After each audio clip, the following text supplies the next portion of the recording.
Pursuant to a resolution passed yesterday, we will open our sitting with an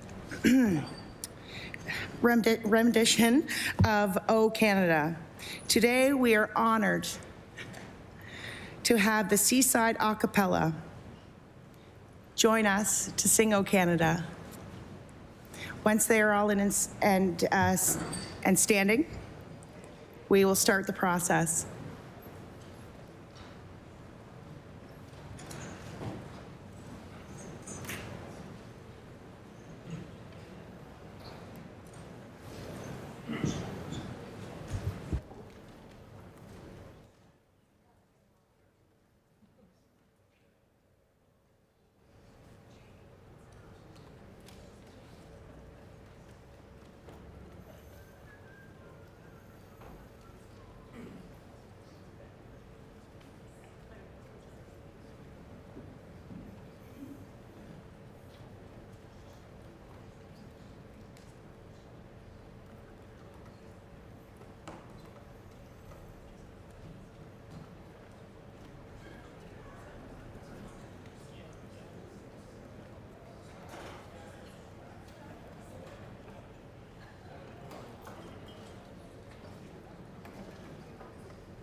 Well, we are in for a highly unusual treat. We don't believe this has ever happened before. I ask that all members and members of the gallery, if they're able, to rise and enjoy the wonderful music of the Seaside Heart a cappella.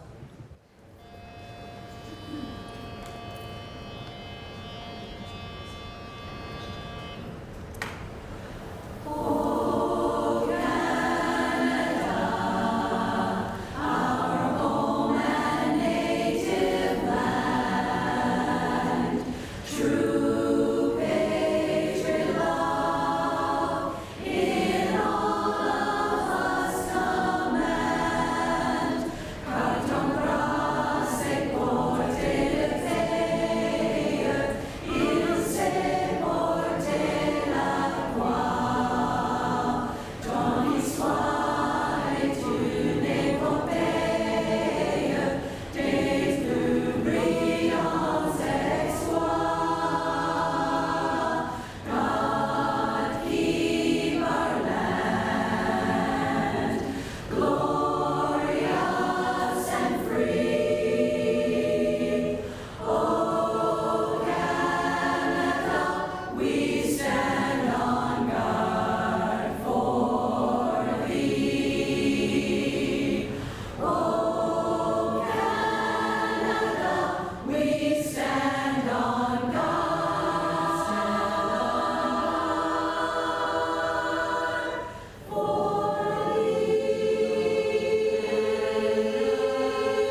You may be seated. I must say you struck a chord in my heart downstairs, and I'm sure everyone here today. So thank you so much, and we appreciate you. And the first time.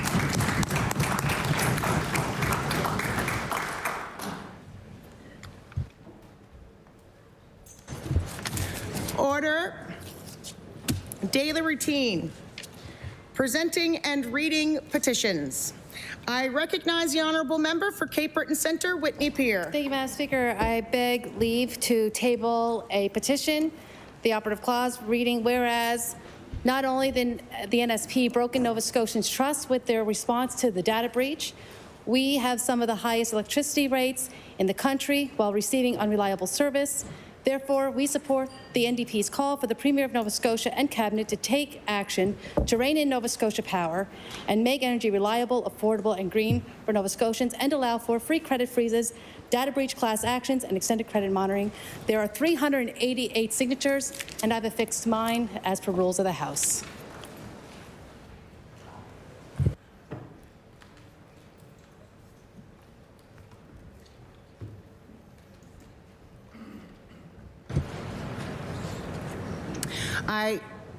The petition is tabled. I recognize the honourable member for Cape Breton Centre, Whitney Pier. Madam Speaker, I beg leave to table a petition with the operative clause reading, whereas the government was elected, Nova Scotians' power bill since the Nova Scotia government was elected, power bills have increased by more than $400 per year, and whereas the power company has applied for an 8% rate increase over 2 years, just months after their massive data breach saw the sensitive personal information of customers, including SIN numbers, and compromised, and whereas the government needs to protect people's private information and help lower soaring power costs. Therefore, we, the undersigned, call on the Nova Scotia government to pass legislation that will allow people's power costs and protect people's private information. There are 134 signatures on this, and I have affixed mine as per rules of the House.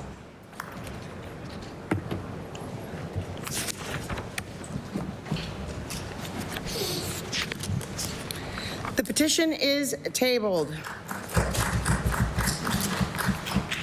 I recognize the honourable member for Halifax Needham.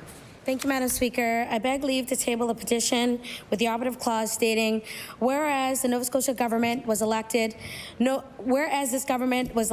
Scotians' power bills have increased by more than $400 per year, and whereas the power company has applied for an 8% increase over the next 2 years, just months after their massive data breach saw the sensitive personal information of customers compromised, and whereas the government needs to protect people's private information and help lower soaring power costs. Therefore, we, the undersigned, call on the Nova Scotia government to pass legislation that will lower people's costs and protect people's private information. There's a number of signatures here from the Halifax Needham constituents, and I've affixed my signature as per the rules of the House.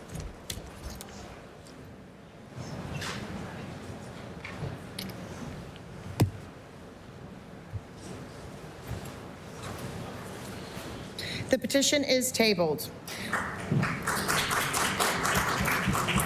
I recognize the honourable member for Fairview Clayton Park.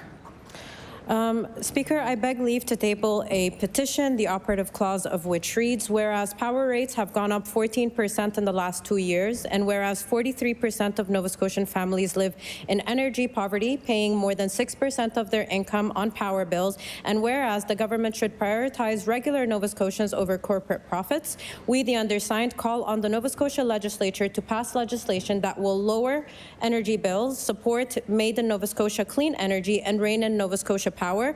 There are approximately 80 signatures on this petition from Fairview Clayton Park, and I have affixed my signature to the petition as required by the House rules.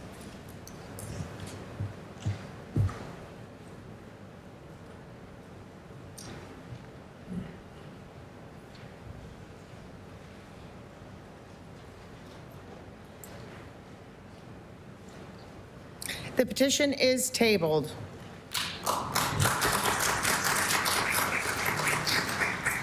Presenting reports of committees. Table and reports, regulations, and other papers. I recognize the honourable member for Cumberland North. Thank you, Madam Speaker. I'd like to table a document pertaining to my member statement on nurse-patient ratios from the Confederation of Canadian Nurses Unions. Thank you, Madam Speaker.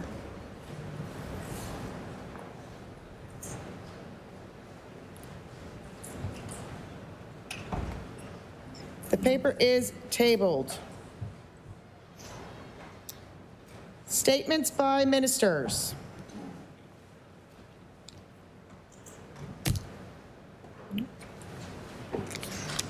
Government notice of motions. I recognize the Honourable Minister for Health and Wellness. Speaker, I hereby give notice that on a future day I shall move the adoption of the following resolution. Whereas cancer is the leading cause of death from disease in children and adolescents in Canada, and whereas approximately 10,000 children are living with cancer in this country and 1,500 more are diagnosed every year, and whereas September is National Childhood Cancer Awareness Month, a time to unite in support of children facing cancer and their families by raising awareness and sharing resources. Therefore, be it resolved that all members of this House recognize that continued investment in cancer care and research can advance prevention, detection, diagnosis, and treatment to improve the health and well-being of children affected by cancer. Speaker, I ask for waiver of notice and passage without debate. There has been a request for waiver. Is it agreed? Agreed. It is agreed. Would all those in favor of the motion please say aye? Aye. Contrary-minded, nay. The motion is carried. I recognize the Honourable Minister of Fisheries and Aquaculture. Thank you, Madam Speaker. Madam Speaker, I hereby give notice that on a future day I shall move the adoption of the following resolution.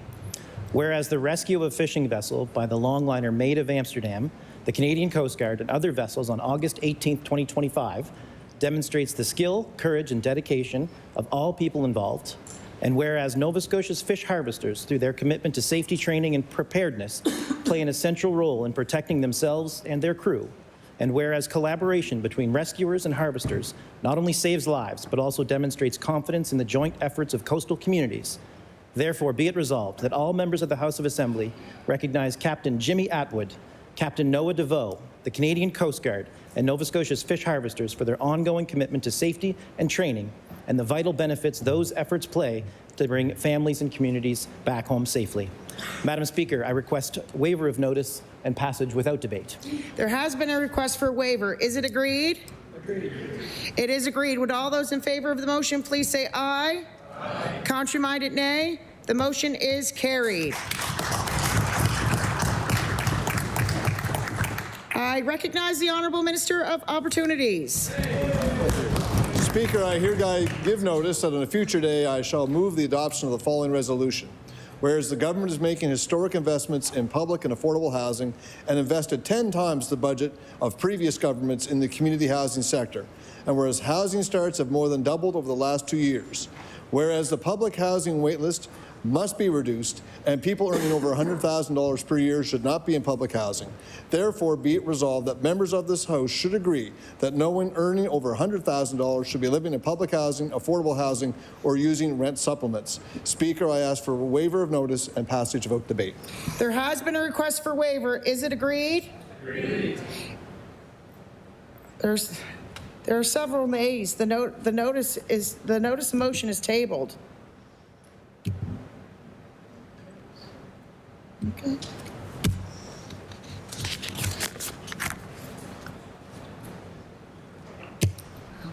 Introduction of bills. I recognize the Honourable Minister of Finance and Treasury Board.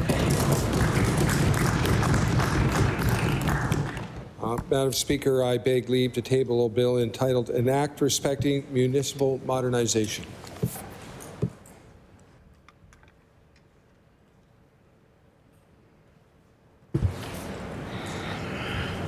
The Honourable Minister of Finance and Treasury Board begs leave to introduce a bill entitled An Act Respecting Municipal Modernization. Bill 141, An Act Respecting Municipal Modernization. Ordered that the bill be read a second time on a future day.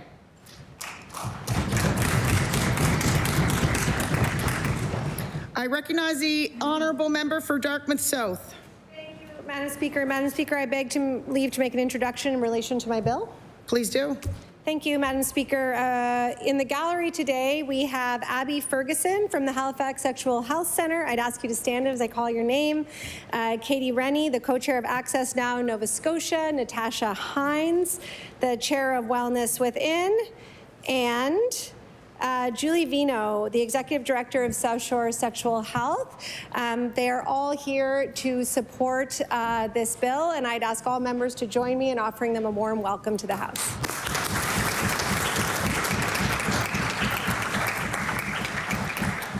Welcome, welcome to the House. We hope you enjoy your time here. I recognize the honourable member for Dartmouth South. Thank you, Madam Speaker. I beg leave to introduce a bill entitled An Act to Amend Chapter 197 of the Revised Statutes 1989, the Health Services Insurance Act, to make reproductive health care free.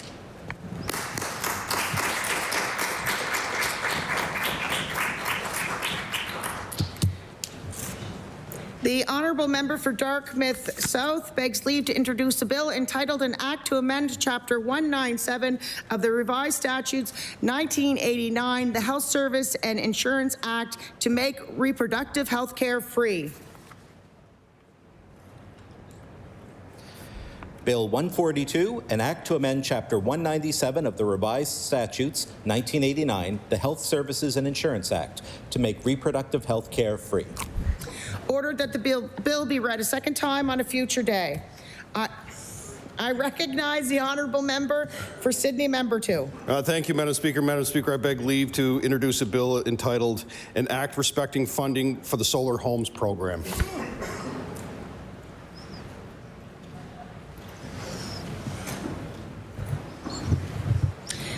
The honourable member for Sydney, member 2, begs leave to introduce a bill entitled An Act Respecting Funding for the Solar Homes Program.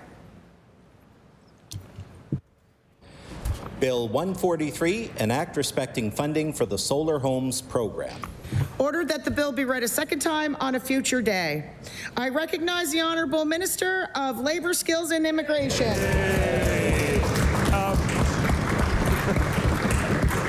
Madam Speaker, I beg leave to make a brief introduction before I introduce the bill. Please do. In the gallery, we have Saeed Al-Dahari, who is the WSP Board Chair, and I'd just like to thank him and his team for all the hard work that they put into this.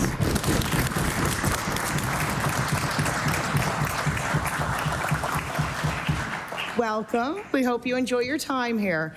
I recognize the Honourable Minister of Labour, Skills and Immigration. Madam Speaker, I beg leave to introduce a bill entitled An Act to Amend Chapter 10 of the Acts of 1994-1995, the Workers' Compensation Act.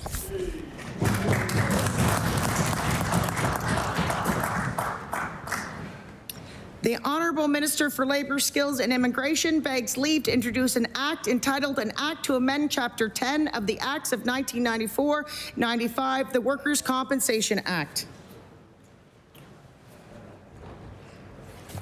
Bill 144, an act to amend Chapter 10 of the Acts of 1994-95, the Workers' Compensation Act. Ordered that the bill be read a second time on a future day. I recognize the Honourable Member for Timberley Prospect. Thank you, Madam Speaker. I beg leave to table a bill entitled An Act to Enable Virtual Power Plants.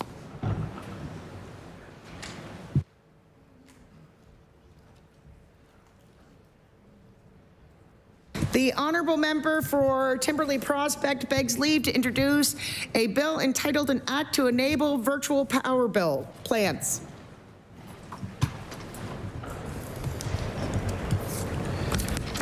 Bill 145, an act to enable virtual power plants. Ordered that the bill be read a second time on a future day. I recognize the Honourable Minister of Environment. Madam Speaker, I beg leave to introduce a bill entitled An Act to Amend Chapter 90 of the Acts of 1915, an act to incorporate Bannock Canoe Club Limited, and to amend Chapter 285, Acts of 1903, entitled an act to incorporate the Banook Canoe Club Limited. Thank you, Madam Speaker.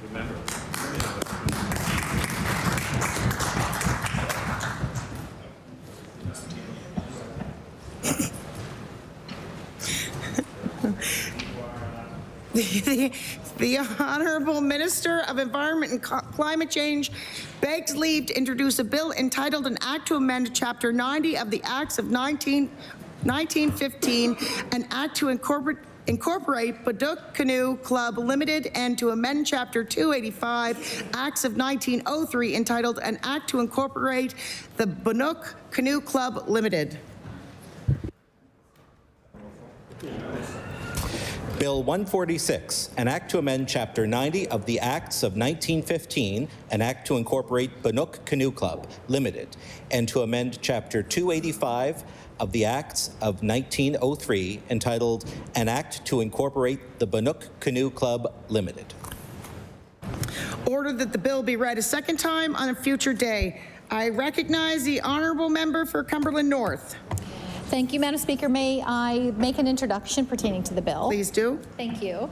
Madam Speaker, I'd like to welcome to our gallery today the family of Siobhan Lees, and I'd like them to stand and we can give them a warm welcome. It's Sheila, Wesley, and Caitlin Lees from Westville, Nova Scotia.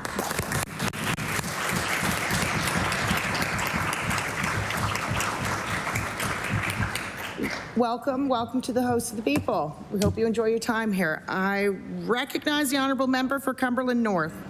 Thank you, Madam Speaker. I beg leave to table a bill entitled An Act Respecting Minimum Nurse-to-Patient Ratios, and the bill shall be known as Siobhan's Act. Thank you, Madam Speaker.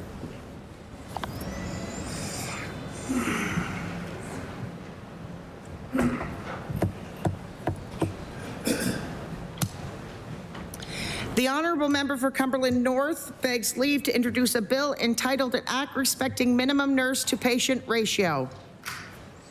Unfortunately, it's not written on your bill about the Siobhan Act, so I cannot state that. Bill 147, an act respecting minimum nurse-to-patient ratios. Ordered that the bill be read a second time on a future day. I recognize the Honourable Member for Sydney, Member 2. Thank you, Madam Speaker. Madam Speaker, I beg leave to introduce a bill entitled An Act to Strengthen Nova Scotia's Transmission Infrastructure.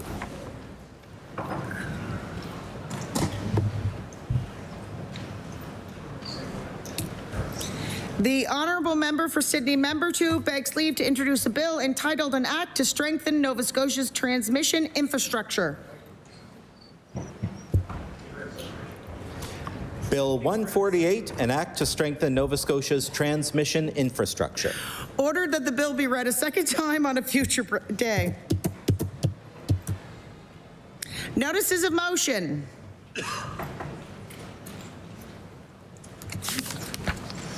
Statements by members. I recognize the Honourable Member of Guysborough County, Tracadie.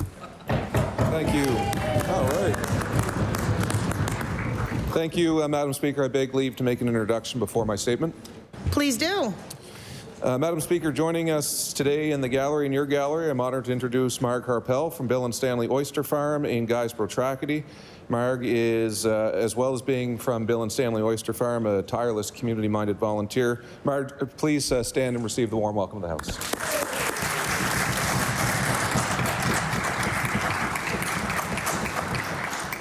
Welcome to the host. We hope you enjoy your time here.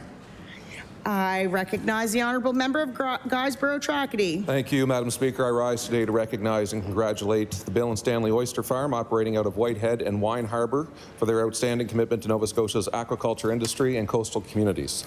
This family-run operation has long demonstrated dedication to sustainable, high-quality oyster farming. Their latest achievement, the launch of the Blue Nose oyster, is a proud milestone that celebrates Nova Scotia's marine heritage while showcasing the premium products our province has to offer. This summer, they shared this new product on board the Blue Nose 2 with the captain and his crew when they were anchored off Whitehead. By choosing to grow and market their oysters under a name that pays tribute to our iconic schooner, they've certainly lived up to being even more Nova Scotia loyal.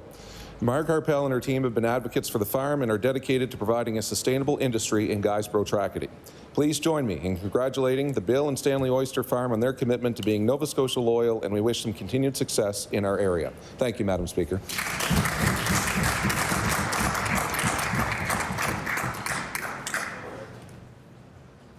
I recognize the honourable member for Halifax-Armdale. Madam Speaker, I beg leave to make an introduction. Please do. I'd like to welcome and ask you to stand and introduce you, members of the Bears Westwood Family Resource Centre here in Halifax. Please, first joining us is Donna Sutton, Executive Director, and board members Penny West and Ann Griffin.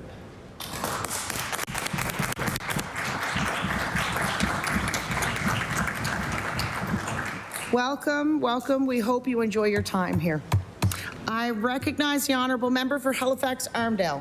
Bears Westwood Family Resource Centre was founded in 1991. The centre is a cornerstone of our community, serving over 5,600 clients from across the city and elsewhere.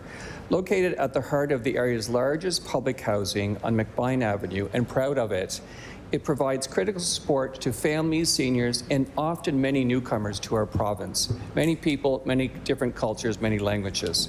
Through the essential programs like Parent and Taught, Healthy Beginnings, Little Explorers, food, music, and much more, they provide invaluable service to support and welcome to members of our community and beyond.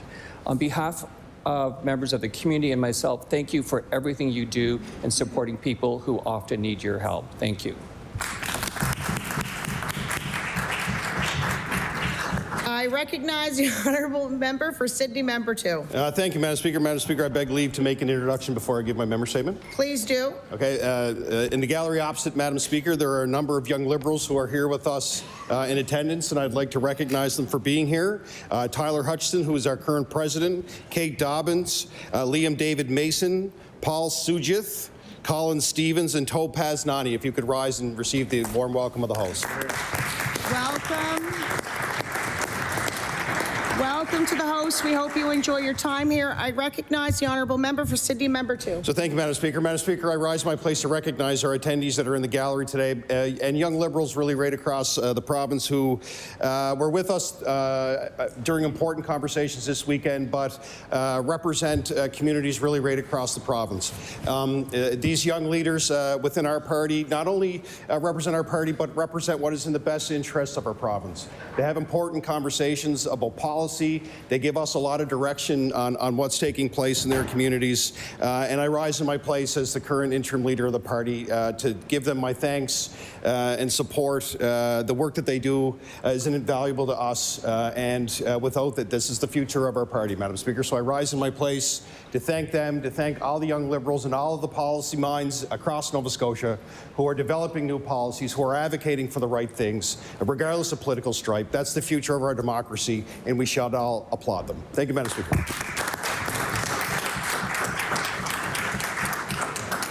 I recognize the honourable member for Dartmouth East. Madam Speaker, permission to make an introduction. Please do. Madam Speaker, in your gallery, we have two extraordinary human beings who go above and beyond the call of duty to serve the residents of Nova Scotia. They're great residents of Dartmouth. In fact, they're my neighbors. So I'd ask my colleagues to please welcome Jim and Debbie Lowther. Please stand and receive the warm welcome of the House of Assembly.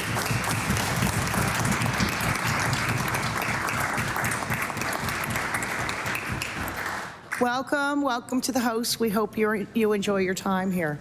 I recognize the honourable member for Dartmouth East. Madam Speaker, I rise today to recognize Vets Canada, an extraordinary organization that began in Halifax in 2010. Founded by veteran Jim Lowther and his wife, Debbie Lowther, this grassroots movement emerged when they saw too many veterans losing their homes, their families, and their sense of belonging. What began as a small team has grown into a registered nonprofit charity with hundreds of dedicated volunteers across the country. Through its outreach programs, Vet Canada identifies needs, promotes healing, and provides vital supports that restore dignity to those who have served. I am proud that in our constituency of Dartmouth East, they operate a drop-in support center and a veterans community pantry, offering a safe space, food, and essential assistance to local veterans. Madam Speaker, I ask all members of this House to join me in commending Jim and Debbie and their extraordinary team for their unwavering dedication to our veterans. Thank you, Madam Speaker.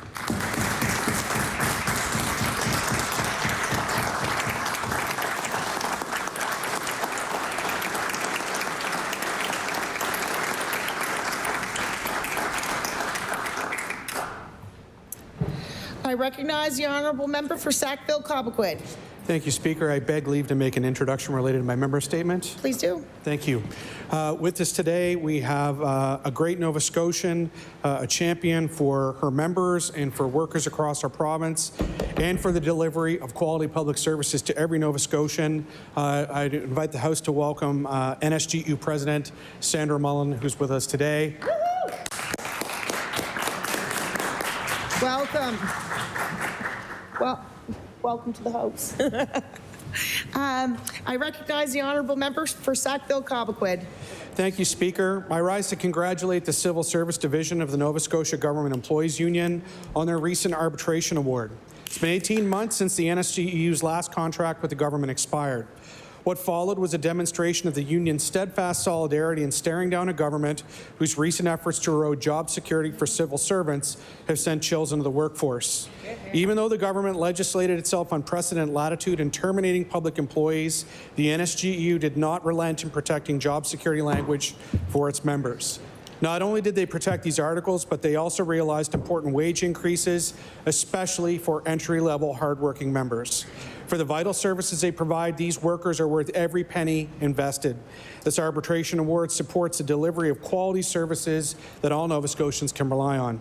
Speaker, I ask that all attendants join me in congratulating the NSGEU on their patient fortitude and their well-deserved arbitration award.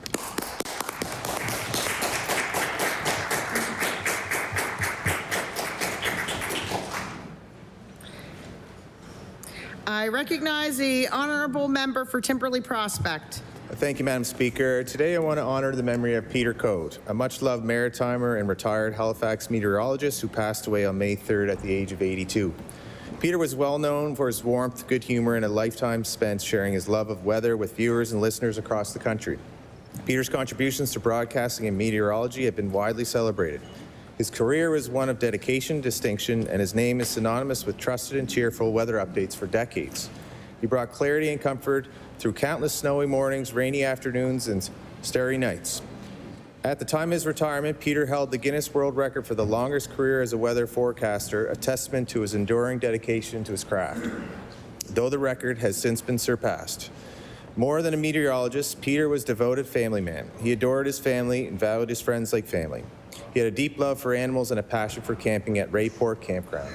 I ask the members of the House to join me as we remember Peter. Let us cherish the legacy he leaves behind, a legacy of warmth, humor, and a profound love for weather and the people he touched. Remember his words as he signed off from his broadcast. Good night, folks. Clear skies ahead. Thank you, Madam Speaker.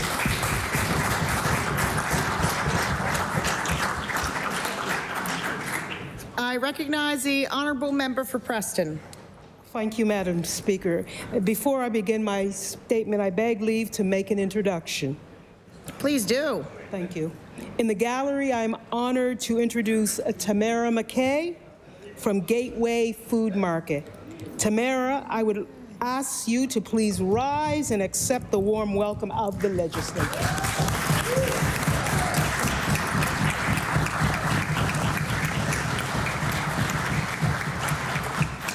Welcome to the House. We hope you enjoy your time here. I recognize the honourable member for Preston. Thank you, Madam Speaker.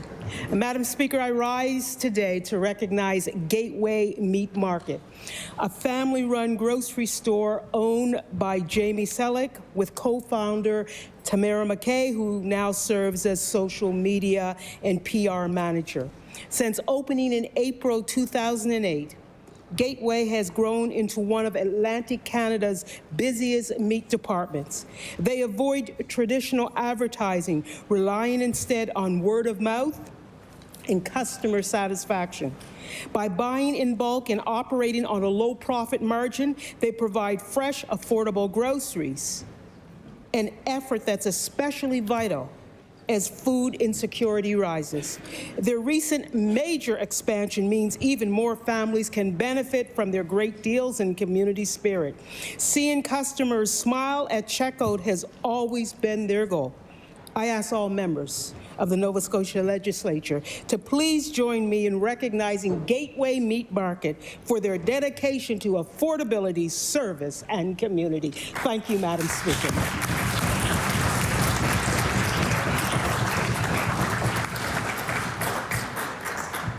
I recognize the honourable member for Dartmouth North. Madam Speaker, with their work being recognized across Canada, the United States, and even in the UK, Courtney Cassidy requires recognition that is long overdue. Courtney is a very talented artist from Dartmouth who recently completed their residency at the McPhee Centre for Creative Learning. As a result of their time at the McPhee Centre, they presented a painting exhibition entitled Fringe of a Mirror. Courtney continues to inspire young and old, new and experienced creatives, not only through this recent residency at the McPhee Centre, but also through their advocacy for the 2S LGBTQIA+ community in and out of their art. The work that they have done guiding and teaching young creatives in Dartmouth is deeply valued. I would ask the House to join me in recognizing and applauding Courtney Cassidy for all of their hard work and for continued support on their creative journey.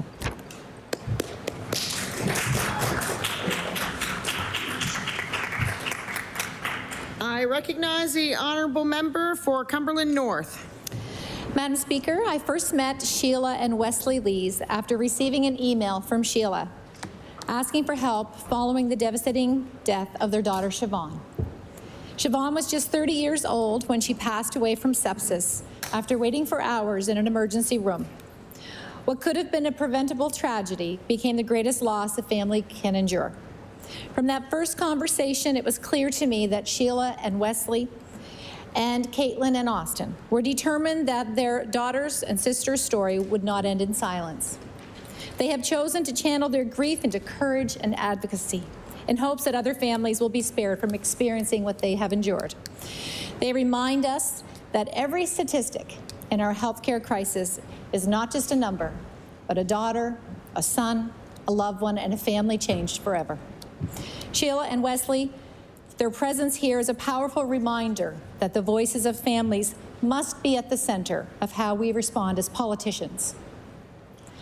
Madam Speaker, today we remember Siobhan.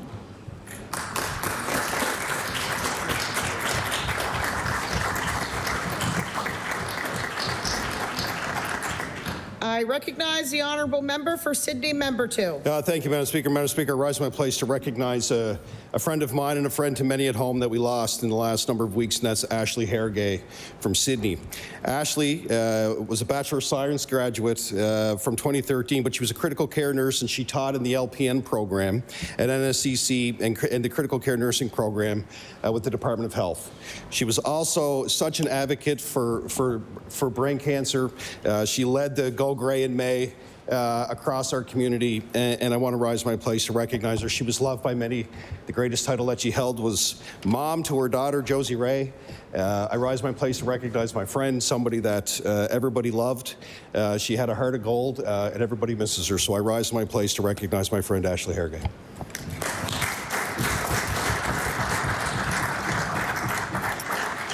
I recognize the honourable member for Queens. Thank you, Madam Speaker. I'd ask for a moment of silence after I'm finished my statement. Madam Speaker, on September 17th, our country, province, and the County of Queens lost a true trailblazer, an incredible man, when Senator Donald Oliver passed away peacefully. As the first Black man appointed to the Senate of Canada, he served with distinction for decades and was a constant champion of diversity, equity, justice, and human rights. His vision and leadership helped to establish the Black Cultural Centre for Nova Scotia, ensuring that the history and contributions of African Nova Scotians will be honoured for generations to come. I was honoured to know this wonderful man and blessed to call him a friend. His advocacy and leadership made a lasting impact, and I shall miss his advice and steady support. His remarkable life of service was truly inspirational and leaves an enduring legacy. To his family, I extend my deepest condolences and heartfelt gratitude for sharing him with all of us. His work, his wisdom, and his friendship will continue to guide and inspire all of us for years to come. Thank you, Madam Speaker. I ask that we all rise for a moment of silence.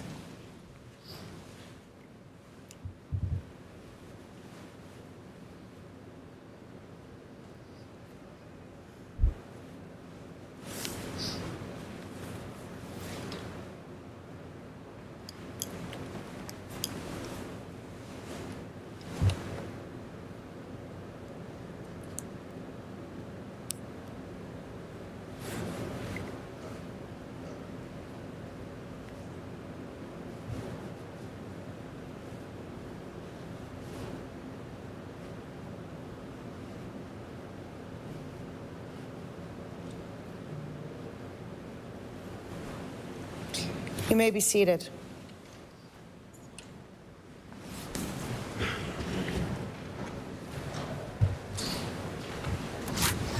I recognize the honourable member for Fairview Clayton Park. Speaker, since April of 2023, the Sudanese people have been enduring a brutal war with little to no relief.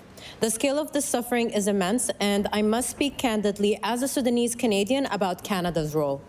The contrast in how Canada has responded to other conflicts versus Sudan is stark. While we have rightly opened our doors and offered substantial and swift support to others fleeing horrendous wars, the same urgency has not been extended to the Sudanese people. Our own community here has faced immense barriers and unacceptable delays in trying to bring their loved ones to safety, leaving many of us to wonder why our families are not seen with the same compassion and priority. We need our government to step up and show the same leadership and generosity that it has in other conflicts. This is not a political issue, it is a moral one. The lives of Sudanese civilians are not worth less than the lives of others. Let us not allow the people of Sudan to be forgotten. Keep eyes on Sudan. Thank you, Speaker.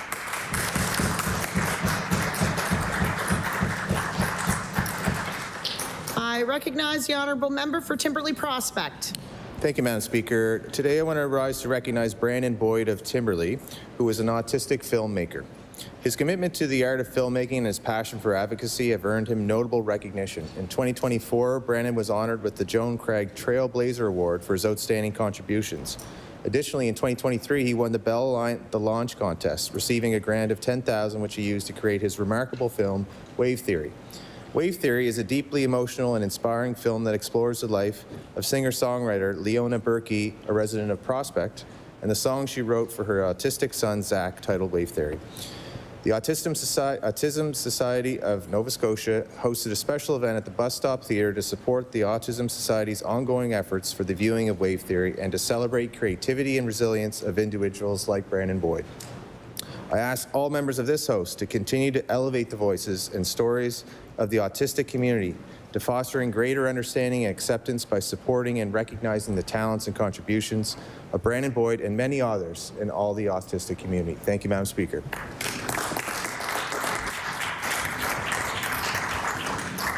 I recognize the honourable member for Yarmouth. Madam Speaker, I rise today to recognize the tremendous work of the Sarah Corning Society, whose efforts are ensuring the remarkable story of Sarah Corning continue to inspire for generations. Sarah's life reads like one of a legend. Born in 1872 in North Shegog in Yarmouth County, she trained as a nurse and joined the American Red Cross during the First World War. She returned home to assist in the devastation after the Halifax explosion. And in 1919, she journeyed overseas as part of the Near East Relief Mission, where she risked everything to rescue hundreds of orphaned children. For this, she was awarded Greece's Silver Cross Medal. This past Friday, the committee held the official opening of the Sarah Corning Memorial Park at Shegogin Cemetery. The Society is now working towards their next goals of having Sarah recognized on Nova Scotia Heritage Day and working to see her honored on a Canadian stamp.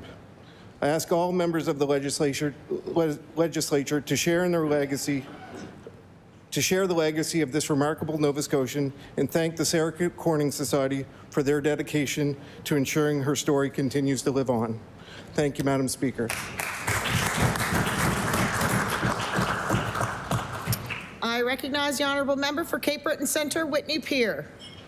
Speaker, on May 4th, 2025 marked the commemoration and in honor of the Battle of the Atlantic. And I had the privilege to attend two commemorations that day. The first at Fort Petrie in Victoria, which was hosted by the RCSCC 70 New Waterford and Fort Petrie. The location was fitting as we looked out on the calm Atlantic Ocean, knowing that 80 years ago, that ocean was a battlefield where many lost their lives. I also had the privilege of attending a service at the Salvation Army and a candlelight vigil hosted by the Cape Breton Naval Veterans Association at the Ashby Legion. Both were poignant and provided a space for remembrance, respect, and honor, lest we forget. Thank you. I recognize the honourable member for Argyll. Thank you very much, Madam Speaker. Madam Speaker, for the first time in 19 years, Parent-en-Bas, my home region, had the honor of hosting the 40th Jeux Régionaux des Jeux de l'Acadie held on May 16th to 18th, 2025. For 40 years, les Jeux have brought together hundreds of young Acadians for a unique experience that combines sports, team spirit, heritage, and camaraderie. This year, about 800 young athletes took part in sports like soccer, volleyball, badminton, track and field, as well as a music competition. And to mark the 40th anniversary of the Jeux de l'Acadie Regional Games, a culinary competition, right up my alley, was added to showcase our rich culinary heritage. Parent-en-Bas took home the overall banner based on the results from the different events. Madam Speaker, it was incredible to see the community come together to support and celebrate this tradition. And on behalf of the members of this House, I'd like to congratulate the athletes and coaches and thank the many, many volunteers and supporters who made this event an amazing success. Merci, Madame la Présidente.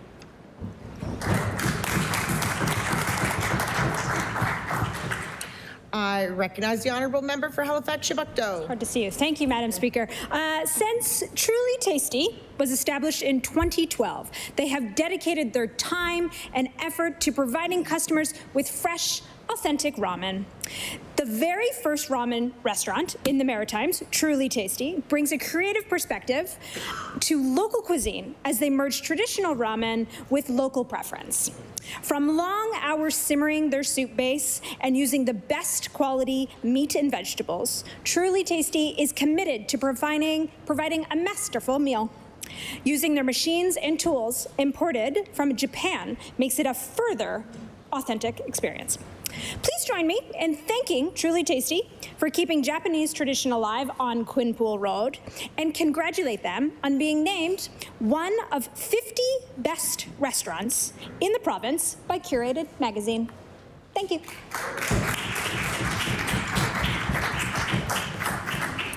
I recognize the honourable member for Hants East. Thank you, Madam Chair. Madam Speaker, I'm pleased to share that the municipality of East Hants has opened a new boat launch in Walton. Located on Lawrence Smith Road, this new water access point allows residents and visitors to launch motorized boats, enhance recreation opportunities in the area. This project was made possible through funding through Canadian Community Building Fund, and it represents a valuable investment in the community. Madam Speaker, I invite all members to join me in celebrating this addition to Walton community and the continued support for outdoor records in East Hants. Thank you. I recognize the honourable member for Halifax Citadel Sable Island. Madam Speaker, the summer has been one of exciting changes for Autism Nova Scotia. After many years of having two separate locations in Halifax on Spring Garden Road and in Sun Tower, Autism Nova Scotia has moved to one central location on Joseph Howe Drive. Last Saturday, they were able to host their housewarming event to invite the community to celebrate the space, meet their team, and explore their programs. The new Joe Howe location is also home to the brand new Smile Zones for the Quick Start Nova Scotia family rooms and waiting area. These Smile Zones are a project designed to transform plain and clinical spaces into waiting rooms and bright, engaging environments. Change is not always easy, but Autism Nova Scotia has worked hard to ensure that this transition has been as smooth as possible for their community, and we are excited to see them grow in their new space. Madam Speaker, on behalf of all members, I wish Autism Nova Scotia much success in their new home.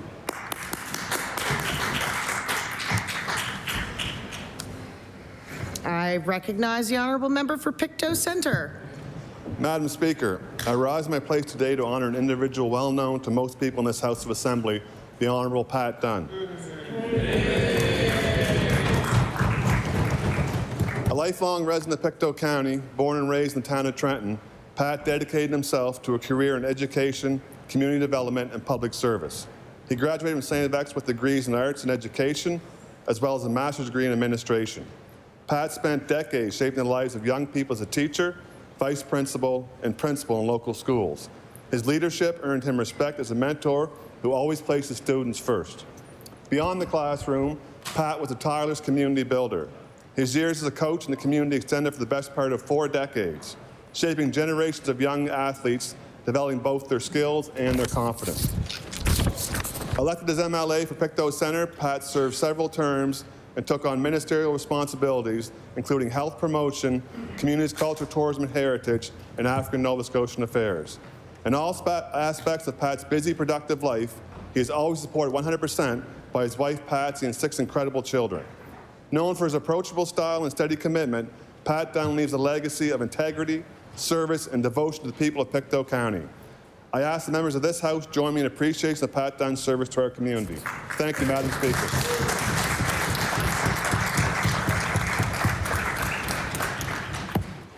I recognize the honourable member for Dartmouth North. Madam Speaker, I rise today with a bit of belated welcome to the neighbourhood to a newly transplanted North Dartmouthian, Emily Christensen, or MK for short. MK is a poet and visual artist who you may recognize as one of the faces of the successful campaign to unionize Java Blend Coffee with the Service Employees International Union. While MK may have left the service industry, she's been able to combine her creativity with her passion for the labour movement. In the past year, M has stepped behind the camera to use her photography skills to document SEIU rallies for workers at the Bridge Shelter and Out of the Cold.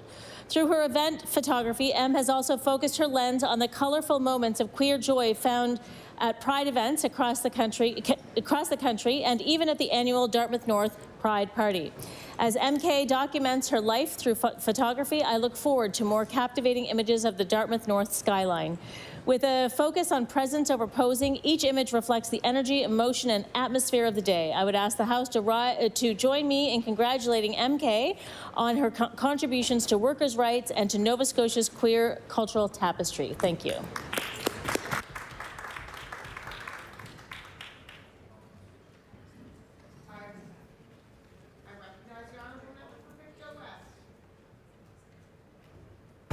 I recognize the honourable member for Pictou West.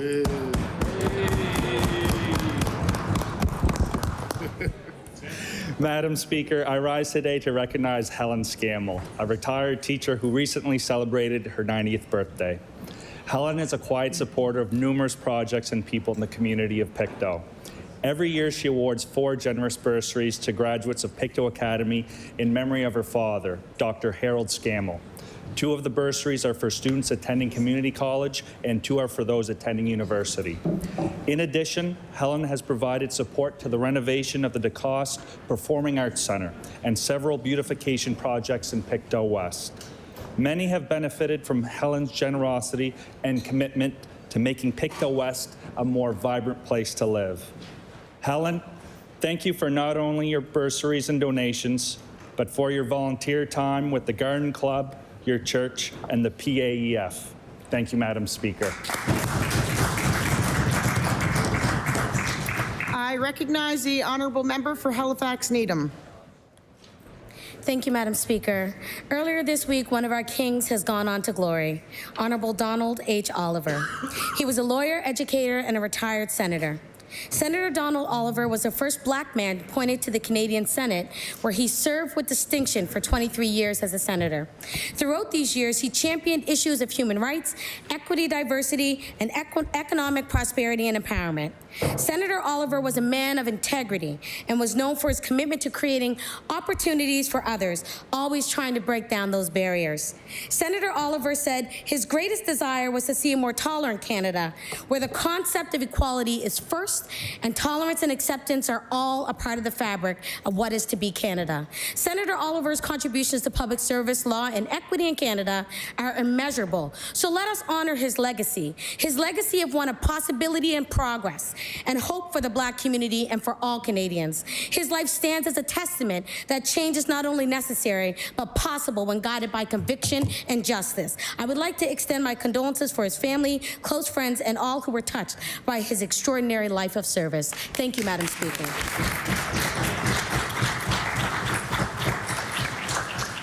I recognize the honourable member for Hants West. Thank you, Madam Speaker. After I finish my member statement, I ask for a moment of silence. Madam Speaker, I rise today to pay tribute to Reverend Garnet Wayne Parker, who passed away on July 7th, 2025 at the age of 73. Reverend Parker served faithfully as a Baptist minister across Nova Scotia, including Windsor Baptist, 3 Mile Plains, Kemp United Baptist, and the Hants Shore Pastorate. Known for his deep compassion and quiet strength, he worked not only from the pulpit, but in hospitals, senior homes, drive-in church services, and through community outreach. In 2012, he was awarded the Queen Elizabeth II Diamond Jubilee Medal for his unwavering commitment to community and service to others. Reverend Parker was a beloved father, grandfather, pastor, and friend. His kindness, humor, and unwavering faith left a lasting mark on every life he touched. Madam Speaker, I ask that all members join me in expressing our heartfelt condolences to Reverend Parker's family and friends. Thank you, Madam Speaker. Please rise for a moment of silence.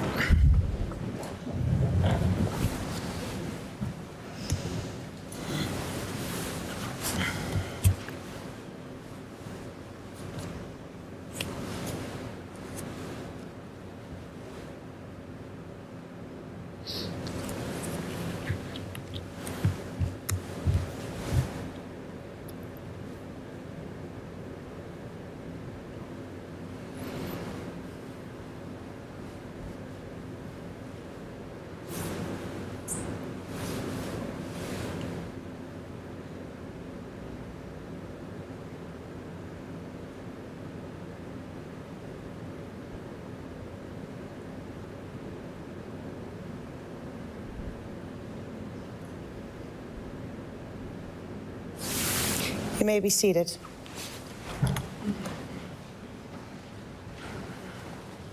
I recognize the honourable member from Cape Breton Centre, Whitney Pier. Speaker, on April 5th, 2025, Paws Mart, also known as Aileen's Pets Without Vets, celebrated 20 years in operation. For 2 decades, the volunteer-based group has dedicated itself to helping animals in need, particularly those without veterinary care. To mark the 20th anniversary, the Whitney Pier-based group brought the community together with face painting, game stations, music, and prizes. They also raised $2,000 and brought much-needed attention to the number of pets without veterinary care. Please join me in congratulating Aileen's Pets Without Vets on 20 years of service to the community.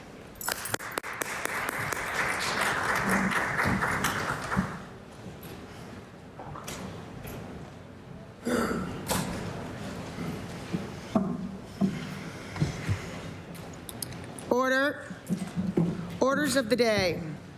Oral questions put by members to ministers. The time is now 2 o'clock. We will finish at 2:50. I recognize the honourable leader of the official opposition. Madam Speaker, today I joined advocates outside of Province House urging this government to finally invest in birth control, saving us all valuable dollars. We all save. In British Columbia, there is an estimated $90 in savings for every dollar spent on contraceptive support. Nova Scotians don't need explanations or excuses. They need results. They want the same health care support that women and gender-diverse people have in British Columbia, Manitoba, Prince Edward Island, and the Yukon. My question to the Premier is, when can Nova Scotians expect this government to cover the cost of birth control?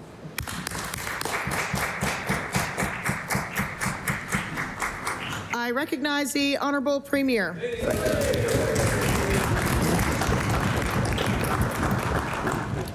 Thank you, Madam Speaker, and we believe all Nova Scotians should have access to all healthcare services they need at that time, including access to birth control. We know how important that is. There are a number of mechanisms already in the province through the Family Pharmacare program, There's also a great number of Nova Scotians that have coverage through private insurance that cover birth control, and we know that people on income assistance having access to free birth control as well. So we're looking carefully at an arrangement with the federal government. We know some provinces have signed on to that deal, and many are saying, uh-oh, we wish we didn't. So we need to be very careful about these things and thoughtful, and we'll continue to have those discussions with the federal government. Thank you, Madam Speaker.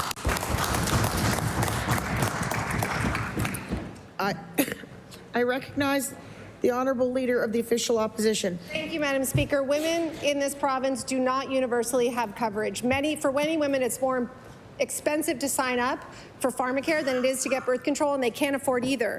An ounce of prevention is better than a pound of cure. In this province, the government covers the cost of medical and surgical abortions, advanced endometriosis care, and women who present in crowded emergency rooms with complications like ovarian cysts. Paying for surgeries and emergency services are more expensive than paying for contraception. Will this government stop treating women's health care as an afterthought and make birth control free? Yes.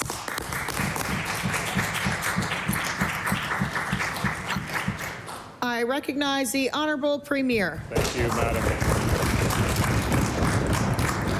Thank you, Madam Speaker. I absolutely do not accept that this government treats women's health care as an afterthought. That is completely inaccurate and more than a little bit over the top, I'd say, Madam Speaker. We know that there are gaps in the system, and we'll continue to try to work to fill those gaps. We also know that there's an incredible amount of work being done. There's more to be done for sure, but there is an incredible amount of work being done. Thank you, Madam Speaker.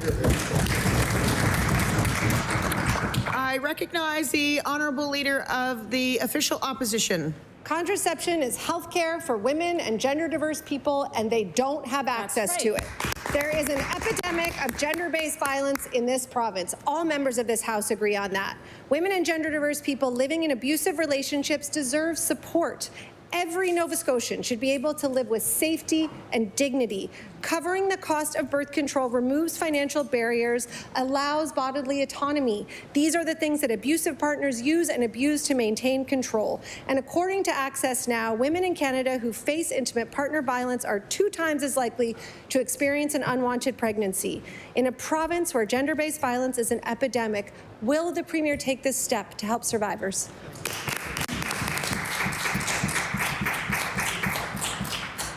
I recognize the Honourable Premier. Thank you, Madam Speaker. Thank you, Madam Speaker. And we know that many people do have access, but there are barriers to some. We do know that. We'll continue to work with the federal government to see what's available. We'll continue to look at options as we do with healthcare in general, Madam Speaker. And we'll continue to look for ways to support Nova Scotians overall, as we did, of course, with a $500 million tax cut, which unfortunately the NDP voted against. But we know there's a number of facets to supporting Nova Scotians, and we'll continue to do that. And I'm sure every time we advance something, the NDP will vote against it, as they always do, but we keep moving forward, Madam Speaker. We know there are gaps to fill. I recognize the Honourable Leader of the Liberal Party. Thank you, Madam Speaker. Madam Speaker, in 2018, Nova Scotia launched the Solar Homes Program, a grant that helped thousands of families install solar panels, cut their power bills, and made our province a national leader in solar adoption. Earlier this year, without notice, the government shut the program down. At a time when power bills are soaring and we need to get off coal, Nova Scotians should be supported in making energy upgrades at home. My question to the Premier, will the Premier restore the Solar Homes reboot, or will Nova Scotians continue to be denied by this government the chance to lower their power bills?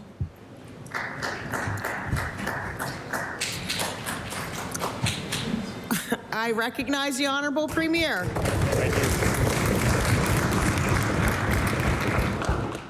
you. Thank you, Madam Speaker. I think that the member is talking about a program that they started but then didn't continue or top up themselves. I know they had all kinds of initiatives around electric vehicles and things like that, but we're focused on, we know that the power rates we know people are struggling in general. We know the power rates are tough for people. We'll take the steps we can to protect against that. We'll take other steps as well as we continue to do. But I'm not on that specific program. I'm not too sure on that program, but we'll look for other initiatives to make sure we support Nova Scotians. I recognize the Honourable Leader of the Liberal Party. Madam Speaker, this was the #1 solar program in Canada that the government cut in the last year. Madam Speaker, a FOIPOP we received yesterday shows this program was working. Thousands of Nova Scotians were benefiting, and the department was preparing to celebrate its 10,000th install. But when they put the budget request in, the funding was denied. Shortly after, the program was shut down, leaving hundreds of Nova Scotians without the rebate they were promised. My question to the Premier, who pulled the plug on the program and why? Yep. I recognize the Honourable Premier. Thank you. Thank you, Madam Speaker. I can't speak to that program specifically, but what I can tell you is that we certainly didn't pull the plug on a minimum wage increase. We certainly didn't pull the plug on increased investments in rental subsidies. We certainly didn't pull the plug on generational investments in affordable housing. We certainly did not pull the plug on massive generational tax cuts for Nova Scotians. We will continue to plug in and move this province forward while they continue to block us every single step of the way, Madam Speaker.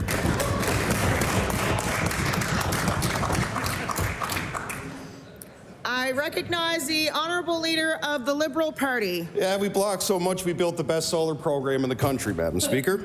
Madam Speaker, this Premier talks a lot about renewable projects that are years away. But Solar Homes was delivering results every day, lowering power bills, it was providing clean energy, and hundreds of jobs across this province. Despite a $1.2 billion deficit, the Premier says he refuses to rein in the spending. In this case, why did he cut this program?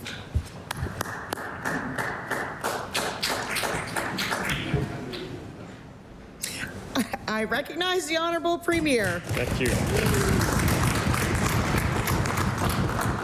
Thank you, Madam Speaker. And I thought I heard the member describe something that they did as the best of something. I don't think there's a lot of Nova Scotians that think so. We're the best of years. We remember that government, and we're still the very things that member is complaining about is messes that they left us to fix. And we are fixing them, Madam Speaker. We will continue to fix them because Nova Scotians have a right to expect. But we remember what they did to healthcare. We remember what they did to rural communities around this province. They can break it. We'll fix it. They'll try to block it. We'll build it, Madam Speaker. Thank you.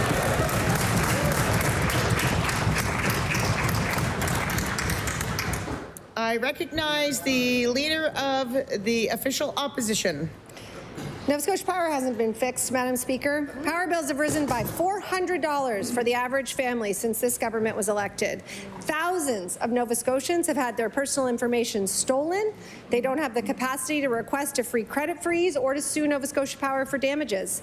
Last weekend, my colleagues and I were knocking on doorsteps, and we heard from hundreds of Nova Scotians who are deeply frustrated that Nova Scotia Power is not being held accountable. After one of the province's largest data breaches, why won't this Premier give Nova Scotians the protections they need? I recognize the Honourable Minister of Service, Nova Scotia. Thank you, Madam Speaker, and this gives me the opportunity to be able to speak in my capacity of the Minister of Cybersecurity and Digital Solutions, Madam Speaker. And I just want to make sure that folks know that I am the second minister because there was one before me, but this is the first time a designated department is looking at cyber threats there, Madam Speaker. First time ever. So to be able to say to Nova Scotians that we are looking at every possible way to make sure that their information online is protected, we are, Madam Speaker. We made sure to go out and speak to credit lenders and Nova Scotians because we know the impacts of that cyber breach, Madam Speaker.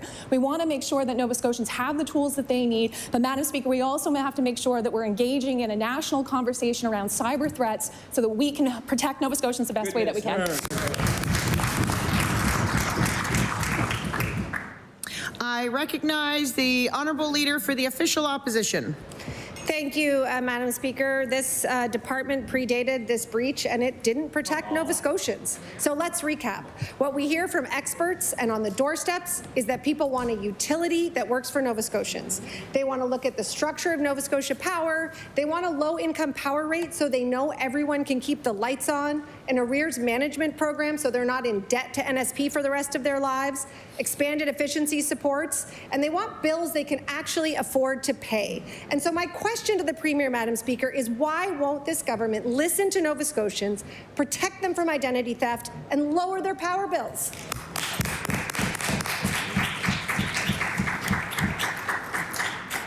I recognize the Honourable Minister of Cybersecurity and Digital Solutions. Thank you, Madam Speaker, and I think it's really important that we acknowledge that no one is immune to cyber threats, Madam Speaker. So yes, the government has seen a threat under the movement, and then also Nova Scotia Power being the most recent breach, but no one is immune. But in the department, Madam Speaker, there are designated personnel who are making sure that Nova Scotians' information is protected in the best possible way, Madam Speaker. We have to make sure that we're engaging with our provincial and territorial colleagues and our federal colleagues on what a national defense around cybersecurity can look like, Madam Speaker, because we know as threat actors continue, we have to make sure that our defense is ready. So, Madam Speaker, that is what the team is doing over at Cybersecurity and Digital Solutions, is we're making sure that we have the tools for Nova Scotians to make sure that their information is protected. I recognize the Honourable Member for Dartmouth North. Madam Speaker, when Sean Purdy moved back to Halifax in 2021, he called Nova Scotia Power to set up an account. To his surprise, they asked him for his social insurance number and used it to find his old account from before he moved away.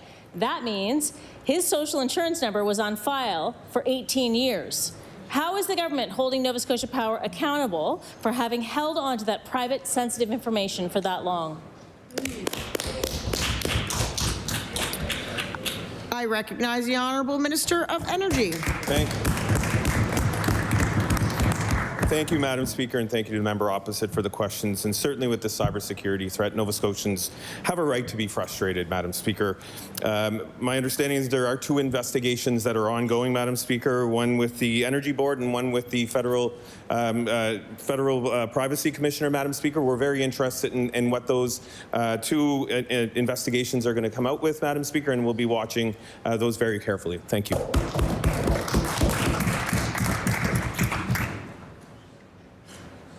I recognize the Honourable Member for Dartmouth North. Well, I thank the minister for that answer, but now Sean Purdy's social insurance number may have been stolen in Nova Scotia's data breach. Tens of thousands of Nova Scotians like Sean are worrying about what personal information is out in the world and what price they will ultimately pay if their identity is stolen. So my question is, will this government act now to ensure Nova Scotia Power gets rid of the social insurance numbers that they have already stored? I recognize the Honourable Minister of Cybersecurity and Digital Solutions.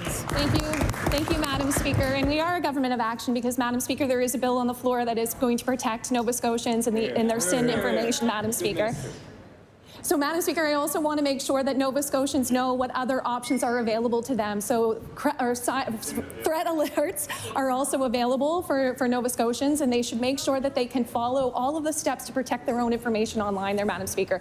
We are also engaged in conversations with industry to look at credit freezing, but recognizing that there is a number of, or a lot of work that needs to... Order. I can understand some back and forth, but keep your voices down when another member is speaking.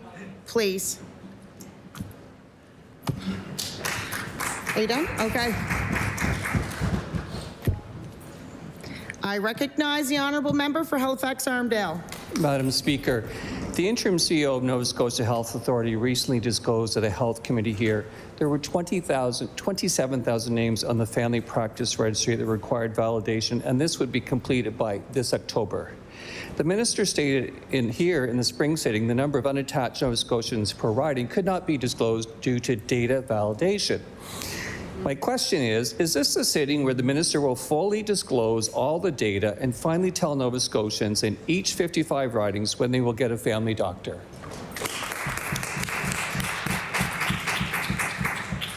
I recognize the Honourable Minister of Health and Wellness.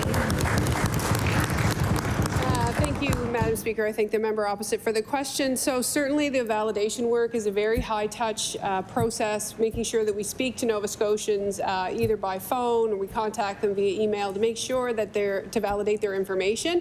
We've done incredible work with Nova Scotia Health to make sure that people are attached. There's a number of folks, I think 70,000 people have come off the list in the last number of months. Incredible work. And we continue to recruit. Our recruitment efforts were noticed in the Globe and Mail, in fact, on the weekend, say how much success we've been having recruiting physicians, nurse practitioners, and others, not only from within Nova Scotia, but outside. So we're very proud of the work that's happening in government and with Nova Scotia Health, and we'll continue to enhance primary care. I recognize the Honourable Member for Halifax-Armdale. Madam Speaker, this summer I spoke to people who've been on the Family Practice Registry for 5 years, 4 years, with no understanding of when they may ever get a family doctor. Is it acceptable? I think not. It's unacceptable that Nova Scotians do not know where they are on the list and when they will have access to a family doctor. After 5 years, will this minister tell the tens of thousands of Nova Scotians who remain on the Family Practice Registry when they will have access to a family doctor and receive the care they need now?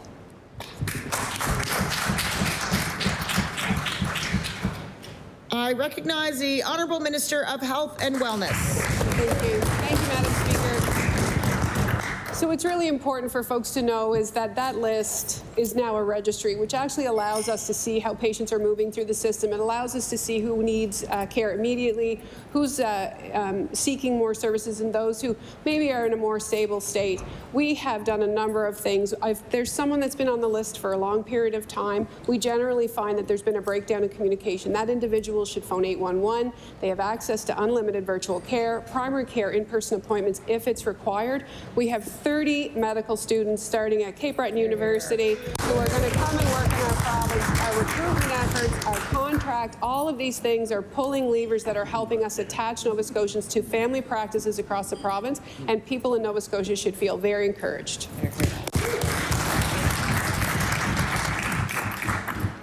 I recognize the Honourable Member for Timberley Prospect. Thank you, Madam Speaker. My question is for the Minister of Environment.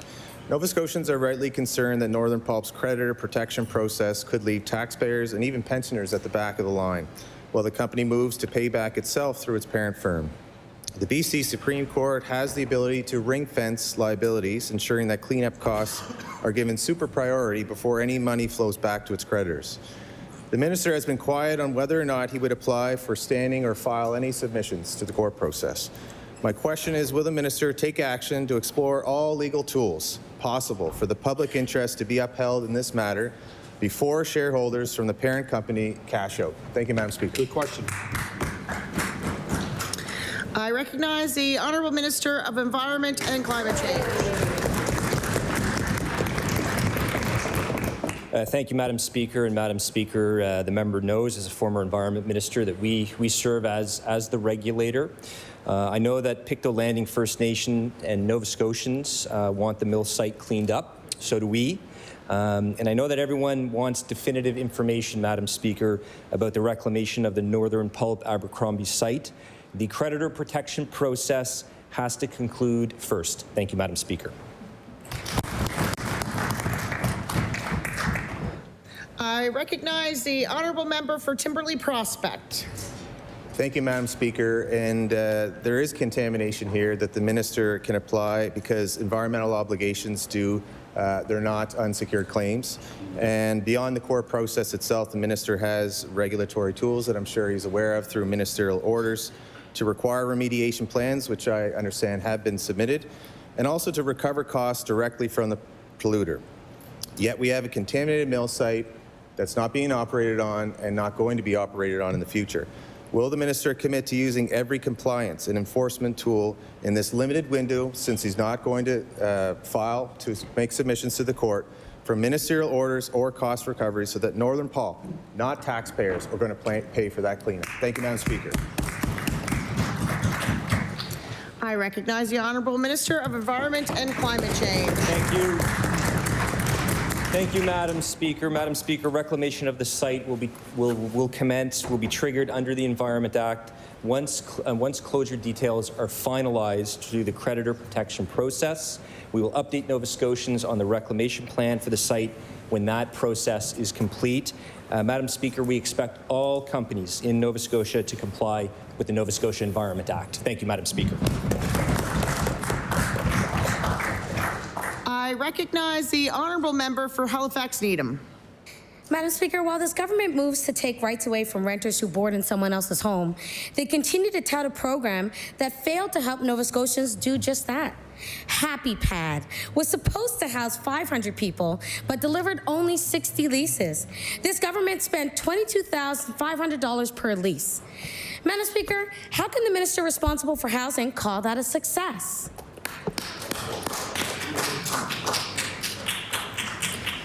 I recognize the Honourable Minister of Growth and Development. Thank you very much, Madam Speaker. On one hand, accused of doing too much, on the other hand, accusing of not doing enough. Madam Speaker, when we formed government, our commitment to Nova Scotians was to address healthcare, Madam Speaker. We're addressing housing, Madam Speaker. We're in a much different situation, although there's a lot of work ahead of us on housing, Madam Speaker. All tools were on the table, Madam Speaker. We were not talking about home sharing at that time. It was completely new to Nova Scotians. We are now. Madam Speaker, if we look at the cost per lease, Madam Speaker, much more quicker than building new.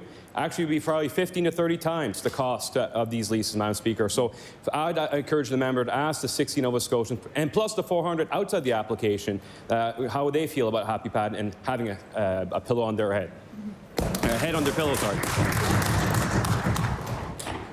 I recognize the honourable member for Halifax Needham. Thank you.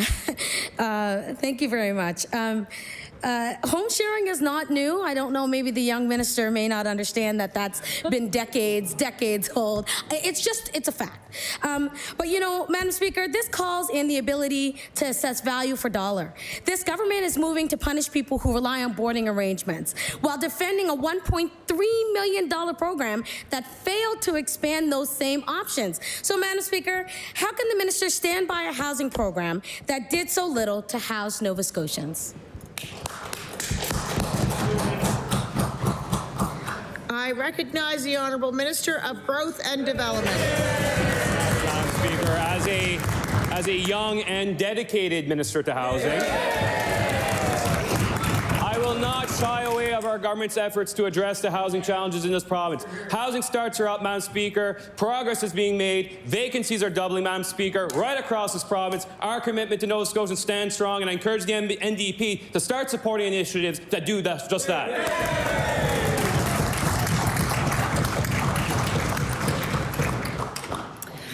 I recognize the Honourable Member for Halifax-Chebucto. Thank you, Speaker. This summer's drought means Nova Scotia fruit growers expect this year's crop to be the worst in a decade. Most of these are family farms, and they're worried about making it to next year without support from this government. When will the minister listen to fruit growers who need help now?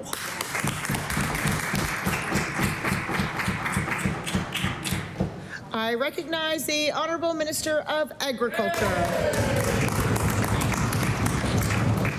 Thank you, Madam Speaker. I certainly had the opportunity to listen to fruit growers with a visit. My friend from Kings West not very long ago, and a number of apple growers were there, had a tour through the orchards to see the damage, and it is significant. It's been a very difficult time for our farmers, both financially, emotionally, and as well mentally. It's been very difficult. So what we're doing is our staff is working with the individual associations as well as Nova Scotia Federation of Agriculture and individual farmers as well to understand the full impact of what this drought season means going forward. And it may take some time, but we are out there working with industry. And if individual farmers have questions about business risk management programs or any other support the department can provide, I welcome them to reach out. Thank you, Madam Speaker.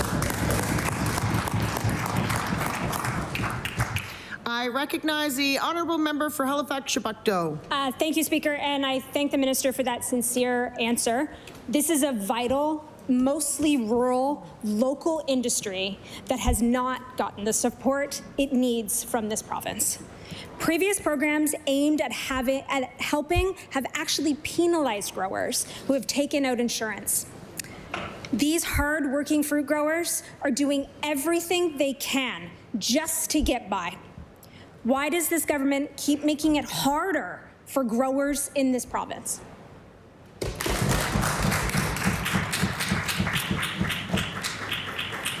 I recognize the Honourable Minister of Agriculture.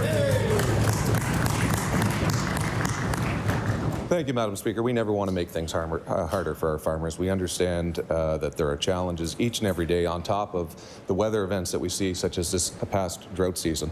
I do find it interesting, Madam Speaker, that just 2 days ago, one of the members of the NDP criticized us for spending money, and now we're hearing about how we need to spend more money. Madam Speaker, the fact of the matter is this. Each and every time that industry has asked, whether it's Hurricane Fiona, polar vortex, wildfires and floods, 2023 wet season, every time this government has been there, we've been there with increases to our budget. For the last 3 years, each time that party has voted against those increases and they spoke out against additional appropriations. Madam Speaker, my question to the opposition, how are we supposed to help?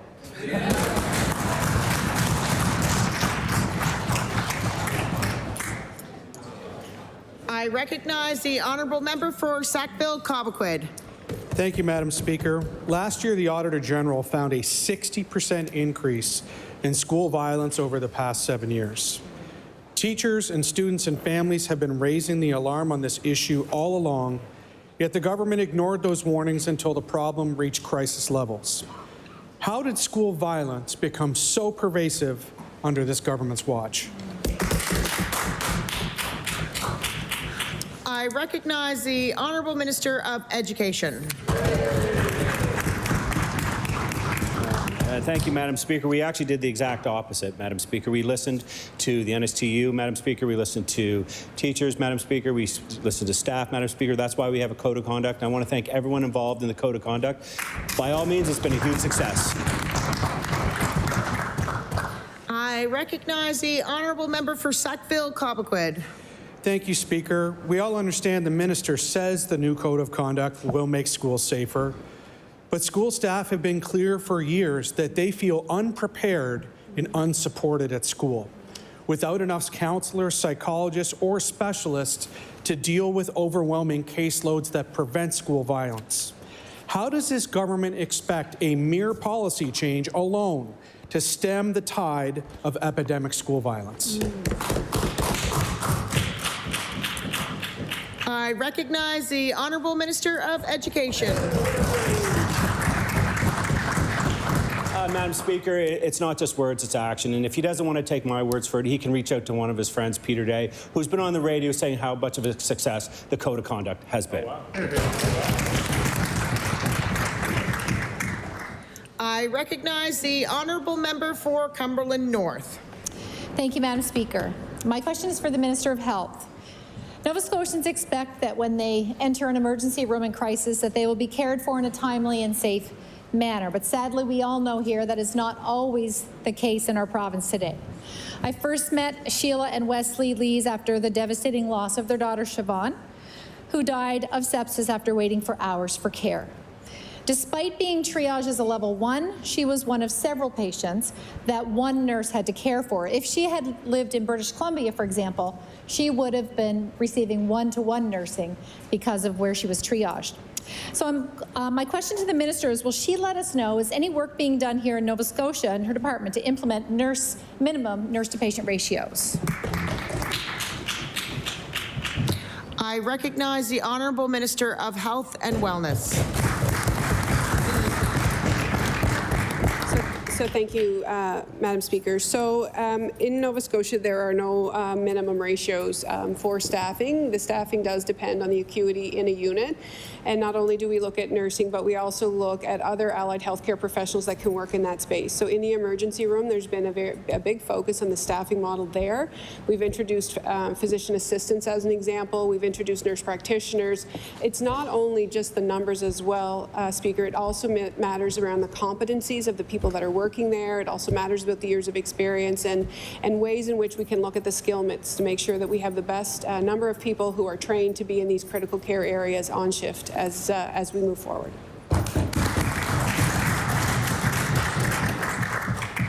I recognize the honourable member for Cumberland North. Thank you. Thank you to the minister. Thank you, Madam Speaker. So I know this government is very capable of making some positive changes, and I want to give credit to the Minister for Long-Term Care that really pushed for 4.1 hours of care in long-term care. So I know that this government is capable of making positive change when it comes to the minimum nurse-to-patient ratios.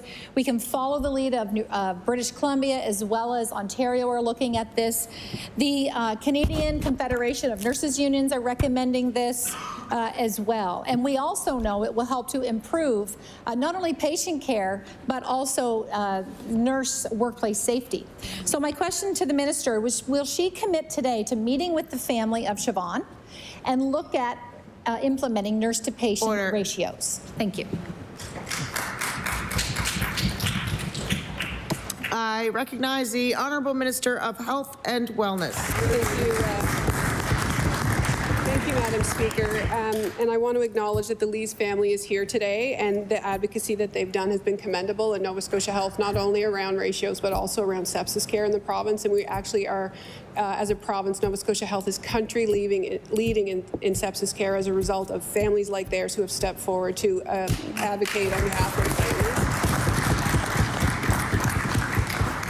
So I can't commit to ratios. We are working with nursing committees at both Nova Scotia Health and IWK, and very heavily involved with the Nova Scotia Nurses Union in particular to look at skill mix that is on units. I know that the president of Nova Scotia Nurses Union has been heavily involved in understanding by unit rate what our ratios are. Order.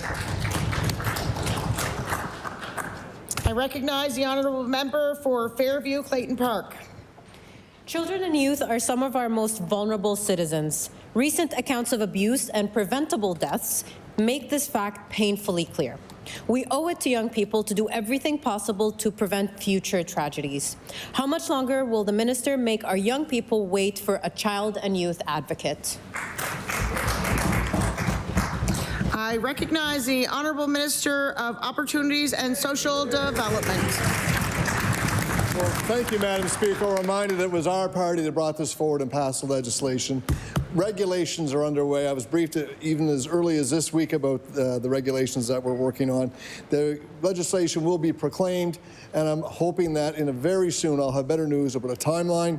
We're working on this. We're going to get the job done. As Minister, I am personally committed to be the minister that puts this forward. I want to thank the member opposite for her question. It's great to finally have her support for the creation of this much-needed position for Nova Scotia for our children. Thank you, Madam Speaker. I recognize the Honourable Member for Fairview Clayton Park. To be clear, the NDP introduced this 7 years ago. This government promised a child and youth advocate in 2021. Nova Scotians have been told countless times that it's coming soon and they just have to be patient. Alex Stratford, of the executive director of the Nova Scotia College of Social Workers, has said that this office needs to be in place immediately. Why does the minister not think that child safety deserves urgent attention? I recognize the Honourable Minister of Opportunities and Social Development.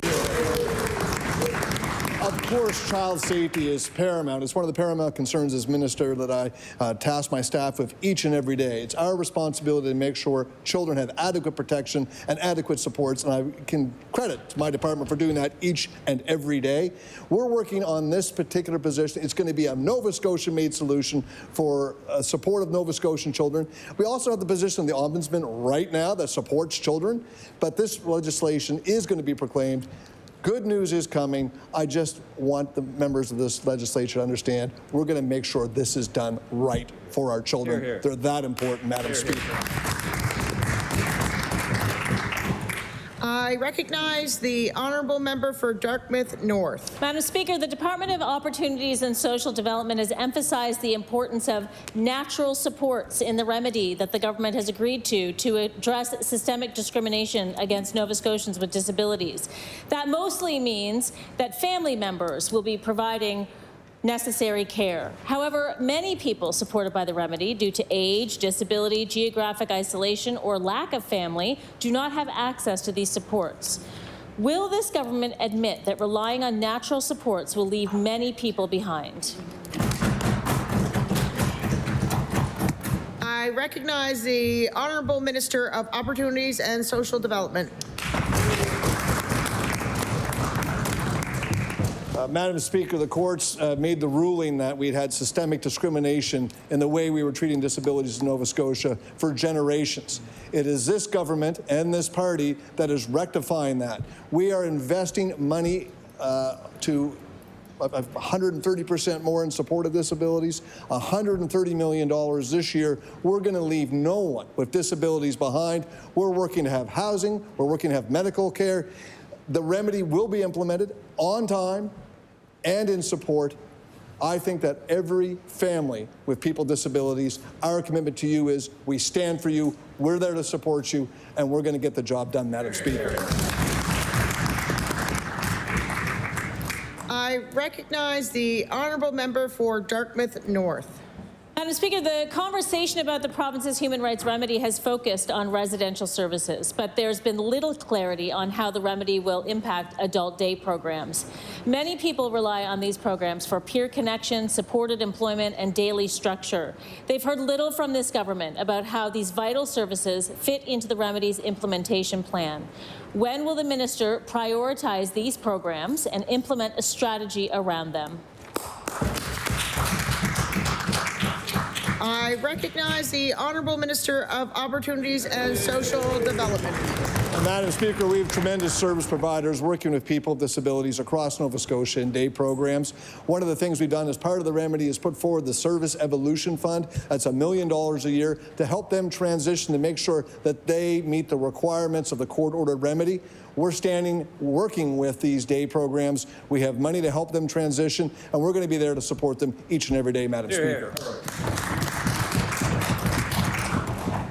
I recognize the honourable member for Halifax Needham. Madam Speaker, Nova Scotian families are being denied rent supplements because their rent is too high.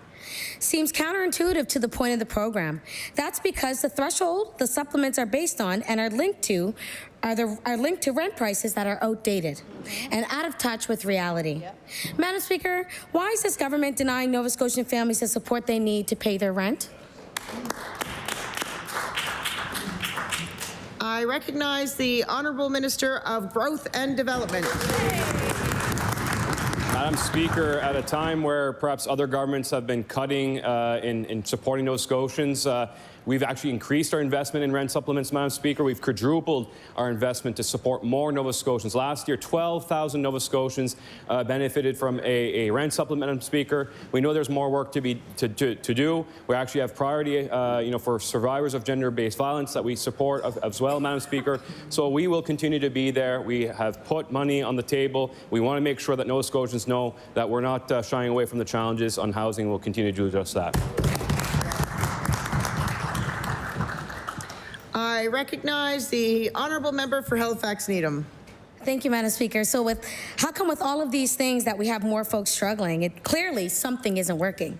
All we're seeing is rising rents, increasing homelessness, and families stretched beyond their means. The fact remains that the rent supplement program is only needed because this government has let housing costs balloon out of control. Madam Speaker, my question is, when will this government take action to ensure Nova Scotians don't need to rely on flawed Band-Aid programs to afford their home? I recognize the Honourable Minister of Growth and Development. Thank you very much, Madam Speaker. Certainly the safety and the security of Nova Scotians is of our utmost priority, Madam Speaker. I will again table for the members of this House our update on year 2 on our Action for Housing plan, Madam Speaker. We are the first and the only government to actually have action for housing plan, Madam Speaker. Some of the initiatives are underway, should have been started years ago. It's deferred maintenance, Madam Speaker. We know that Nova Scotians are facing significant challenges when it comes to affordability, when it comes to housing. That's why we are putting our money where our mouth is, Madam Speaker. That's why we're investing in investments like tax cuts. And again, all of these investments, Madam Speaker, all these investments are things that the NDP voted against.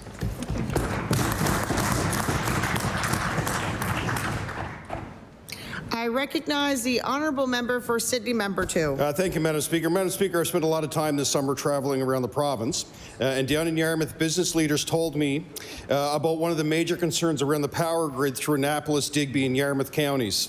They still rely on outdated and undersized 69 kilovolt transmission lines. My question to the Minister of Energy, what plan does the government have in place to help support these communities to get those much-needed upgrades done to help grow the economy in those communities? I recognize the Honourable Minister of Energy. Thank you.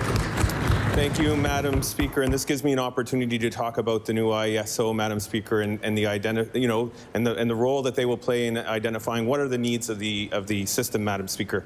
I had the pleasure of being down in the Digby area with my colleagues and having a conversation about the concerns and about the opportunities that they see there in those counties. And Madam Speaker, we want to make sure that we have those opportunities and that we reach those goals. And Madam Speaker, that's what the idea of having that independent energy system operator is, to look at what are the needs of Nova Scotia's and to make sure that we get those done. Thank you, Madam Speaker. I recognize the honourable member for Sydney, member 2. Yeah, thank you, Madam Speaker. And this is an issue that I learned about when I was meeting with the Western Regional Economic Network, where they actually highlighted this. The lobster industry is a huge part of the economy in those communities, and the industry needs as much power as it can. And for the economy to grow down there, they're almost at capacity when it comes to those old transition lines. Our caucus wants to support industry, but we need the infrastructure that is necessary, and those upgrades are going to be necessary for economic growth in those communities. My question through you to the Minister of Energy, will the government and the Minister commit to supporting these businesses in southwestern Nova Scotia by ensuring that these upgrades are made?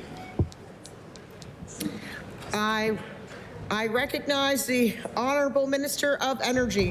Thank you, Madam Speaker, and thank you to the member opposite for the question. And it is an important question because we want all regions of Nova Scotia to thrive, Madam Speaker, and we want all of our businesses to be successful. And when we talk about developing our natural resources, Madam Speaker, we want to be growing. And we're very excited about the opportunities here in Nova Scotia. And those same businesses had those conversations with me, Madam Speaker, and we talked about creative ways. But really, I'm looking forward to what the IESO is going to do, and we're going to support them in making sure that we take care of Nova Scotians, Madam Speaker. I recognize the Honourable Member for Sackville-Cobequid. Thank you, Speaker. Families in Halifax are paying some of the highest childcare fees in the country, over $22 per day for a preschooler. And that's more than double what parents pay in comparable cities like Winnipeg, Charlottetown, and St. John's, Newfoundland. My question to the Minister is, why are parents in Halifax paying hundreds of dollars more each month than parents in comparable cities? I recognize the Honourable Minister of Education and Early Childhood Development. Madam Speaker, we're looking out for Nova Scotia families. Madam Speaker, we just re-signed the federal deal with the federal government, obviously. And Madam Speaker, we've reduced childcare fees across the province by 50%. I recognize the Honourable Member for Sackville-Cobequid. Thank you, Speaker. And yet, years after this deal was struck and has since been renewed, this government continues to fail in delivering childcare that families can actually afford. Even though they promised $10 a day childcare and signing that agreement, parents in Halifax are paying more than twice that. Why isn't this government taking urgent action to bring down childcare fees and make life affordable for Nova Scotians? I recognize the Honourable Minister of Education and Early Childhood Development. Madam Speaker, I'm not a math teacher, but 7,363 spaces is not a failure. Madam Speaker, 2,398 child care centres, not a failure. 1,924 family homes.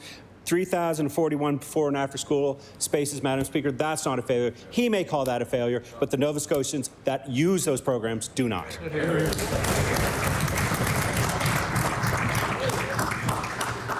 I recognize the honourable member for Halifax Sable Island. Thank you, Madam Speaker. This government is dangerously close to missing its own interim target to protect 15% of land and water by March next year. That's in 6 months. Nova Scotians care about our coasts, our forests, and our parks, and they want to know their province will be preserved for our kids and grandkids. After abandoning the Coastal Protection Act, Nova Scotians are reasonably concerned that this government may abandon other environmental goals. Will this government meet the 15% target outlined in the Canada-Nova Scotia Nature Agreement by March 2026? I recognize the Honourable Minister of Environment and Climate Change. Madam Speaker, we've made tremendous progress since forming government in 2021 on land and water conservation, with first protecting Owl's Head. And then, Madam Speaker, we went on to protect Archibald Lake.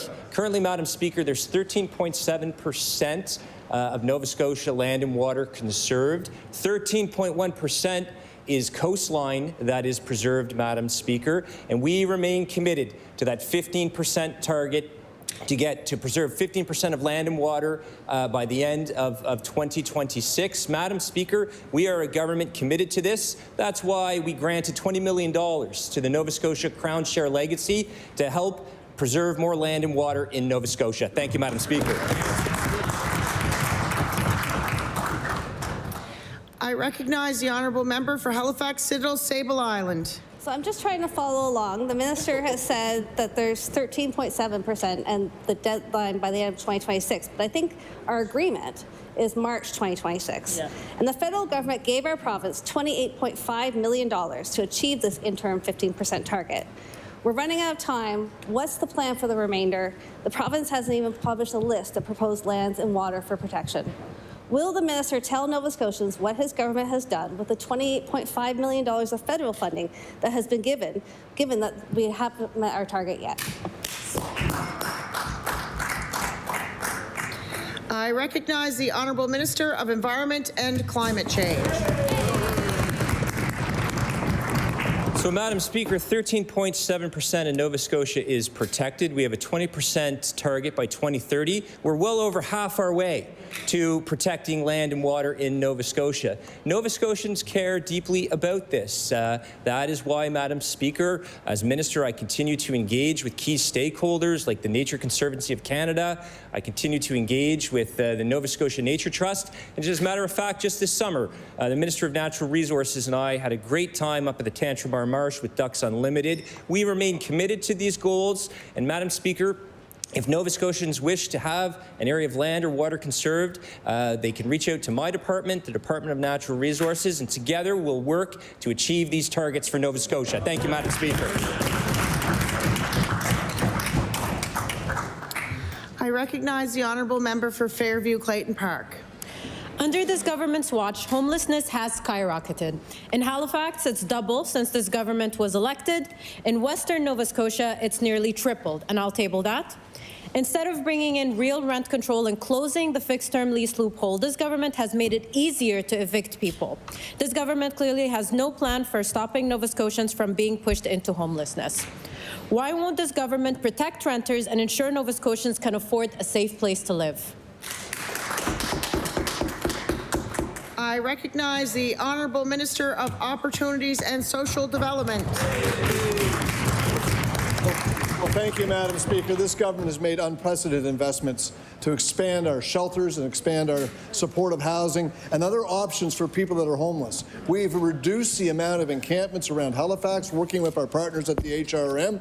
We've reduced the number of tents across the city. When you look around, it's easy to see. We're moving in the right direction. But all those investments, Madam Speaker, the NDP voted against them. Right? We're getting the job done and working with our partners to reduce homelessness. We hope the opposition will get on board and support those initiatives, Madam Speaker.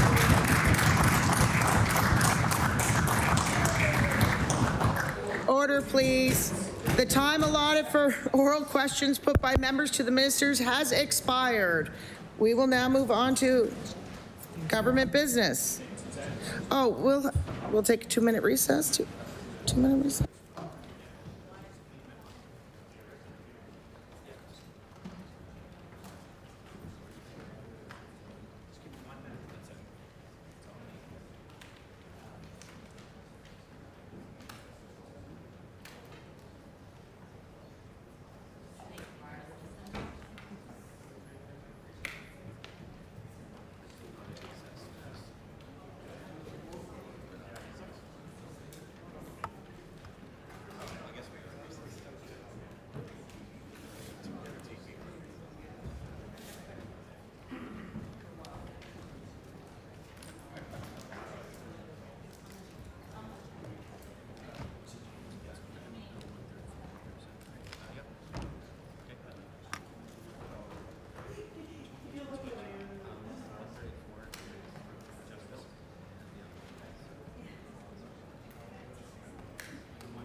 Government business.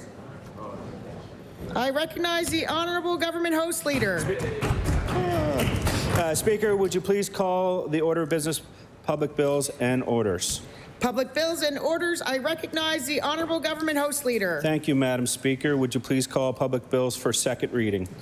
Public bills for second reading. I recognize the Honourable Government Host Leader. Speaker, would you please call Bill 134, Justice Administration Amendment Act? Bill 134, our Justice Administration Amendment Act. I recognize the Honourable Attorney General and Minister of Justice. Thank you, Madam Speaker. I'm pleased to rise today to open debate and second reading in support of Bill 134, the Justice Administration Amendment, Fall 2025 Act. I appreciate the incredible work of the staff who have contributed to this bill. I consider that there are some really important amendments here that will strengthen the justice system and serve Nova Scotians well. And I look forward to debate on the bill, and I'm hopeful for support for members on all sides of the House. Thank you, Madam Speaker. Yeah. I recognize the Honourable Member for Fairview Clayton Park. Thank you, Speaker. I am pleased to rise today to speak to the Justice Administration Amendment Act. Much of this act could be described as housekeeping, but we do have questions about some of these changes. Starting with the civil forfeitures, the biggest piece here is the introduction of a new Civil Forfeitures Act. This change replaces the framework from 2007 and introduces an administrative process for lower value property. We understand the goal is to reduce civil court backlogs, but that's something that will help Nova Scotians. The reality is our court system is struggling. There are too many delays, and that means cases are being thrown out. We have a few questions about the current backlogs. Does the Justice Minister have an up-to-date estimate on the state of the backlogs as of today? How many of those cases are civil versus criminal? And does the minister have an updated estimate on how many cases are in danger of being tossed because of these limits? The minister also needs to tell us how this bill will actually help address backlogs. Don't get me wrong, the principle of the changes to the Civil Forfeitures Act is important, but Nova Scotians deserve confidence that these changes will have a real impact on court backlogs. We will be watching to see if they do. The Auditor General, or the bill also makes changes that removes the requirement of the Auditor General to review the annual revenue estimates. We've seen the letter from the Auditor General that's supportive of this change, and we think it's important to listen to her expertise. But it's striking that this government is so eager to take her advice now, after just months ago trying to pass legislation that would have given them the power to fire her. And when this government continues to dismiss her advice to update the Finance Act and how out-of-budget spending decisions get made. Does respect for independent oversight only go so far for this government? So while much of this bill seems routine, the changes are still important and must be done very carefully. We look forward to hearing from Nova Scotians what they think when this bill goes to Public Bills Committee. Thank you. I recognize the honourable member of Minister of Energy. Yeah, I beg leave to make an introduction. So in the West Gallery are two good friends of mine, Rolf and Alina Bowman. And Rolf is a developer in the community in Richmond County and in the whole region, but also owns Friends United. And Friends United, if you've never heard of it, it's a hidden gem in Richmond County, and it's probably one of the largest First Nations Indigenous art galleries in all of the country. But it's more than that. It's a place of healing. It's a place of peace. And I know colleagues from across the aisle, as well as many of my colleagues here, have been there to visit. But I encourage all members here certainly to drop into Richmond County and have a visit with Rolf at his spot. It's definitely worth the travel up to Cape Breton. Absolutely.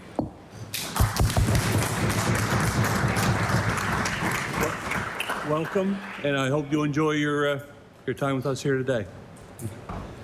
I recognize the Honourable Minister of Public Works. Thank you, Mr. Speaker. I beg leave to make an introduction. Please go ahead. Thank you, Mr. Speaker. In your gallery, I'd like to welcome to the House my CA, Joanne Horgan, who does an amazing job for the residents of Northside Westmount, and also my beautiful wife, Jean, who's here as well. Welcome, ladies, and I hope you enjoy your stay.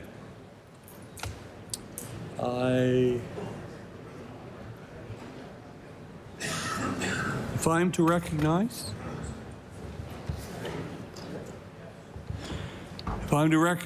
the Minister of Justice, it'll be the closed debate. It'll be the closed debate on this bill, on second reading of this bill. Thank you. I recognize the Honourable Minister of Justice. Thank you, Madam Speaker. Sorry. Thank you, Mr. Speaker. I appreciate the opposition's support of this really important bill. I did want to comment very briefly. The one question that was raised is in relation to how changes to the civil forfeiture process would improve court proceedings. I noted that the member from Fairview Clayton Park indicated that she was in support of measures that we can take around that. And so I just wanted to draw her attention to Part 3, Clause 4, that sets out the provisions in relation to those civil forfeiture procedures. And quite simply, that they'll create an administrative process in situations where there are uncontested actions. They can just proceed outside of the court process. And any contested action will go back into the courts as needed. So, Mr. Speaker, with that being said, I rise to close debate on Bill 134. Thank you. So the motion is for second reading of Bill 131, which I don't have a title for. 134. Oh, okay. Sorry. I apologize. I wasn't prepared to close this quick. Thank you. So the motion is for second reading of Bill number 134, the Justice Administration Amendment Act of the bill as appears in the order. Would all of those in favor of this motion please say aye? Aye. Contrary minded, nay. I move this motion is carried. Bill 134, an act respecting the administration of justice. Ordered that this bill be referred to the Standing Committee on Public Bills. I now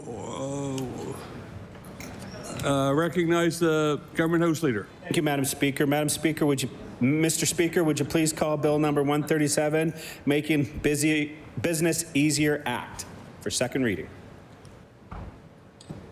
I recognize the Honourable Minister of Environment. I got that right. Thank you, Mr. Speaker. Mr. Speaker, I rise in my capacity as Minister of Service Efficiency to open debate at second reading for Bill 137, an act respecting regulatory burden reduction and service efficiency to enable economic growth, or the Making Business Easier Act.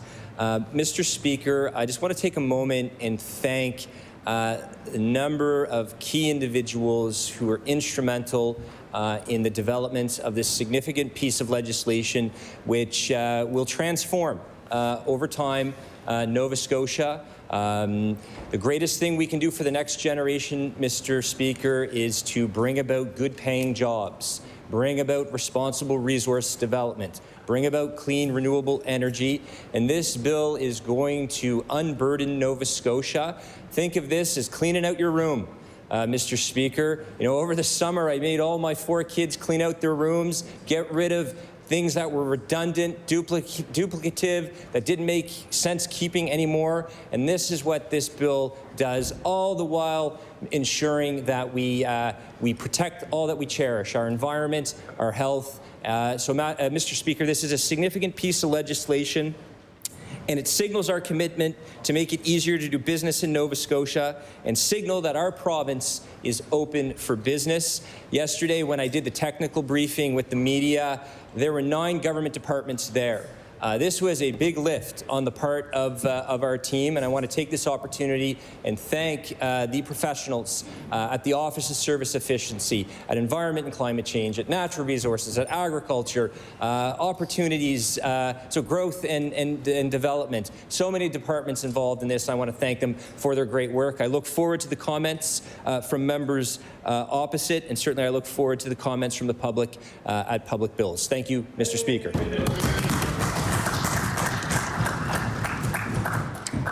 I recognize the honourable member from Cape Breton, Senator Whitney-Pier. Speaker, I rise to speak about Bill 137, the Making Business Easier Act. The minister just hit on it, that there's a lot to this bill. And there are a few areas of this bill I want to speak to. I do want to first point out, as the minister said, it's a big bill. It's an omnibus bill. Again. Yet again, here we are with another omnibus bill that takes in several departments. This government really does seem intent, Speaker, on using these omnibus bills to amalgamate legislative changes. Often, it seems, changes which do not belong in the same bill.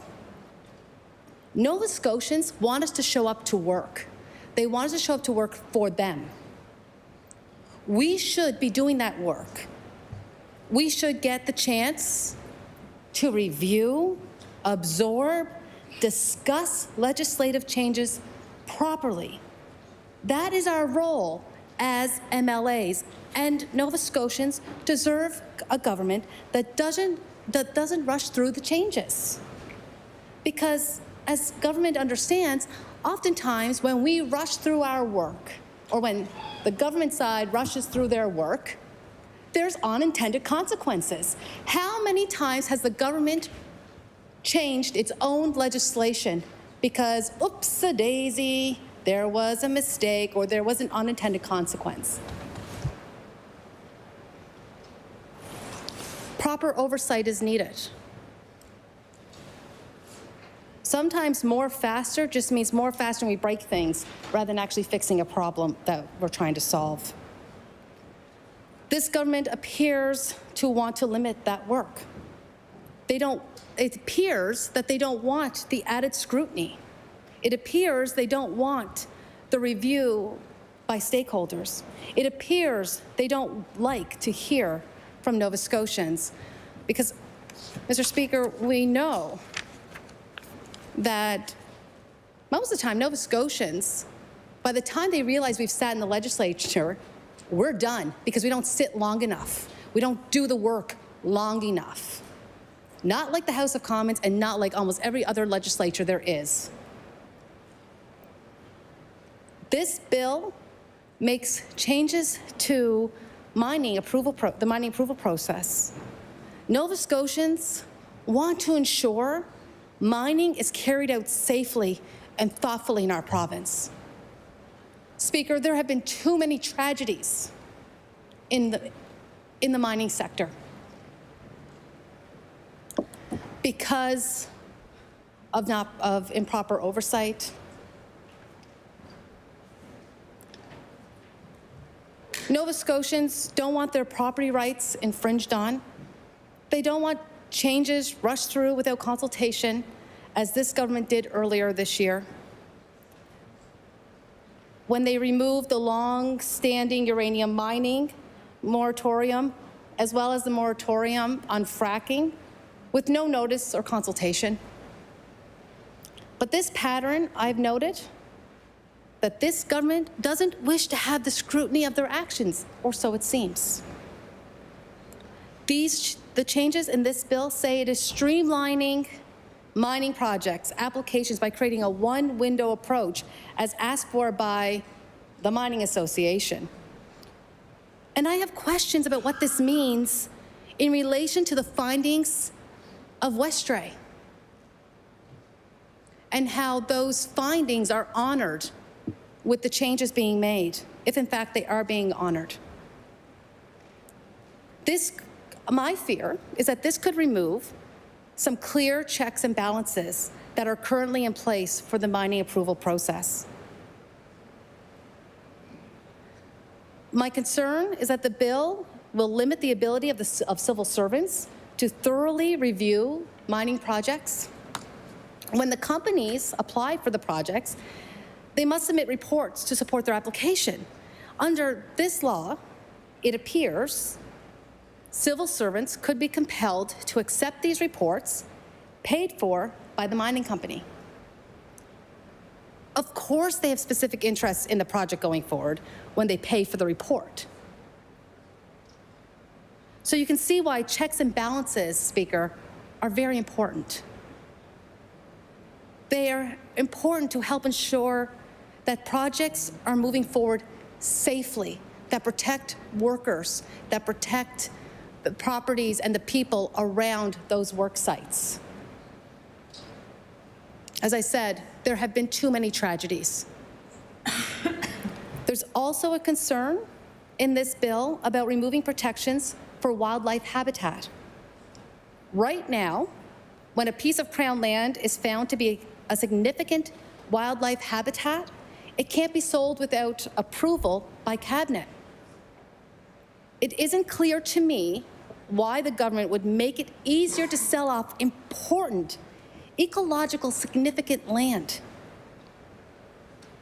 Speaker, Nova Scotians love their province.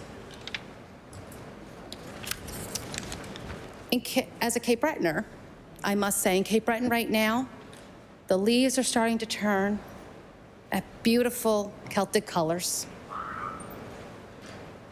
See, it is beautiful all across right now in CB and across the province. People come from all over Nova Scotia to Cape Breton, from all over the country and across the world. They come to beautiful Cape Breton to see it in the fall. And I would say that is worth protecting. Nova Scotians do not want to see important wildlife areas sold off without proper oversight. They want to see our wildlife and wild areas protected. And so it's also a concerning to see this move, since this government is far from on track to meet important targets. There's a legislated goal of protecting 20% of Nova Scotian land and water by 2030. This government is significantly short of that. And 2030 is getting ever closer every day. So far, Nova Scotia is only protecting 13% of the province. We heard that in 2024, the Premier listed 16 new proposed wilderness areas and nature reserves. As far as I'm aware, none of them have been proclaimed. Actions speak louder than words. And with this bill, the government's actions are contradicting their words when they're proposed those new wilderness areas. Let's talk red tape. The minister says this bill is about cutting red tape. When you say cutting red tape, most people don't see the redundancies. What they fear is what kind of red tape are we talking about? Is it to improve efficiency, or is it to lower our standards? Because oftentimes when people hear cutting red tape, they think lowering standards, not efficiency. And efficiency is important, don't get me wrong. And we want to make sure Nova Scotia is a good place to do business, where important projects can happen in a timely fashion. Projects like building affordable housing we so desperately need.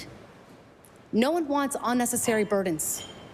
But we need to ensure that safety remains the top priority. Safety of our workers, safety of Nova Scotians remains top of mind. And we need to make sure that we aren't removing important checks which keep Nova Scotians safe. There is a lot in this bill which should be reviewed very carefully. Unfortunately, this is yet another omnibus bill which will be pushed through in a very short time. There won't be the scrutiny that these issues deserve. And it's too bad, really. Because we should be able to do our jobs of reviewing and improving legislation on behalf of Nova Scotians. Nova Scotians should have their say and be heard by this government, and I cannot wait to hear from Nova Scotians at public bills. Thank you.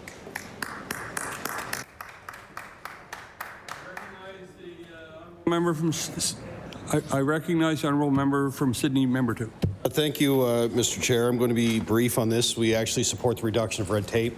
This bill in particular tries to do that. I'm never a fan of lumping all of these particular things into one bill, but I will say, you know, in our time in government, we looked at ways that we could reduce red tape. We had a department that was involved with it. And really for us is the key is like when you see bills like this, like anything else, you want to get it to public so the public can come in and public can provide some feedback. We've seen that multiple times with bills where governments will come in and make amendments. But for us, you know, we spent a lot of time too talking about red tape reduction when we were in government. We want to make it as easy as possible for businesses to do business here, but at the same time ensuring that consultation and feedback is provided so that we're doing it in the best way possible where communities know if there's a development taking place and that they have all the information possible. That's really when you run into a lot of problems is when you're on this journey of reducing red tape and making it easier for businesses. Consultation becomes a really key part of it that you can't forget because you know, people are always interested in what's taking place in their communities, especially if there's new developments. So I'll leave it there for now. We support the reduction of red tape. Look forward to seeing this before committee, and we'll have more to say after the public has their say. Thank you, Minister. If I am to recognize the Honourable Minister of Environment and Climate Change, it will be closed debate on second reading. I recognize the Honourable Minister of Environment and Climate Change. Thank you, Madam Speaker. And I thank my colleagues for their comments. Just a few points of clarification. This bill that's before the House is in response to the changes that we have seen to the global economy. The status quo is not acceptable. The status quo in Nova Scotia is not working. The NDP is the party of the status quo, Madam Speaker. What this bill is going to do is unleash our potential to responsibly develop our economy. The regulatory process we have in Nova Scotia has to change to bring about economic growth in Nova Scotia. The Premier of this province, Madam Speaker, has been crystal clear. We are not going to cut and block, like the opposition parties would have us do. Rather, we're going to build up the economy of this province. And in order to do that, Madam Speaker, we need to make sure we have all the tools at our disposal. There are 3 elements, Madam Speaker, to this bill. The first element are changes to efficiencies in the resource sector. Specifically, this bill is going to enable red tape reduction plans for resource sectors, for resource departments, departments like environment and climate change, departments like natural resources, departments like labor skills and immigrations, to ensure we have the most effective, up-to-date rules to unleash the economic potential of this province. Madam Speaker, just because we're changing rules, just because we're modernizing, doesn't mean we're reckless. What it means is we care deeply about the future of this province. We know, Madam Speaker, we need to have regulatory certainty in order to drive the economy of this province. We're going to have a reimagined single window service for mining. We're going to have specialized navigation and efficiency teams, digital improvements to the permitting process for mining, a comprehensive regulatory review to identify further improvements, development of a pre-qualified professional program for mining, and review of fees associated with mining for potential elimination or reimbursement. That's the first part of the bill. The second part of the bill, Madam Speaker, has to do with permit improvements. Fewer permits faster. The NDP wants more permits slower because they don't, Madam Speaker, want to advance these projects. So, Madam Speaker, we need to clarify what this bill is about. It is about clearing the way so that we have economic growth, so that we can grow the economy to pay for the things that we all cherish, our hospitals, our schools, and our roads. And, Madam Speaker, the bill also contains other administrative efficiencies, whereby if acts are no longer required because it's duplicative, we're going to eliminate that. So, Madam Speaker, I look forward to the debate on this bill as we move forward. I believe to my core that this bill will unleash the potential of this province. Nova Scotia has so much potential, and this bill will unleash the economic potential that our children and grandchildren deserve. And with that, Madam Speaker, I close debate on second reading. Thank you.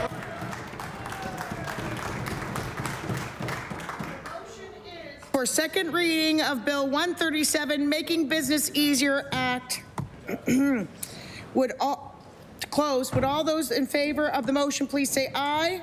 Aye. Contrary-minded, nay. The motion is carried. Bill 137, an act respecting regulatory burden reduction and service efficiency to enable economic growth. Ordered that this bill be referred to the Standing Committee on Public Bills. I recognize the Honourable Deputy House Leader. Speaker, this concludes government business for today. I move that the House do now rise to meet again on Friday, September 26, between the hours of 9 a.m. and 3 p.m. Following daily routine and question period, government business will include second reading. The motion is that the House rise to meet again on September 26th from the hours of 9 a.m. to 3 p.m. Would all those in favor of the motion please say aye? Aye. Contrary-minded, nay. The motion is carried. We stand adjourned until tomorrow at 9 a.m.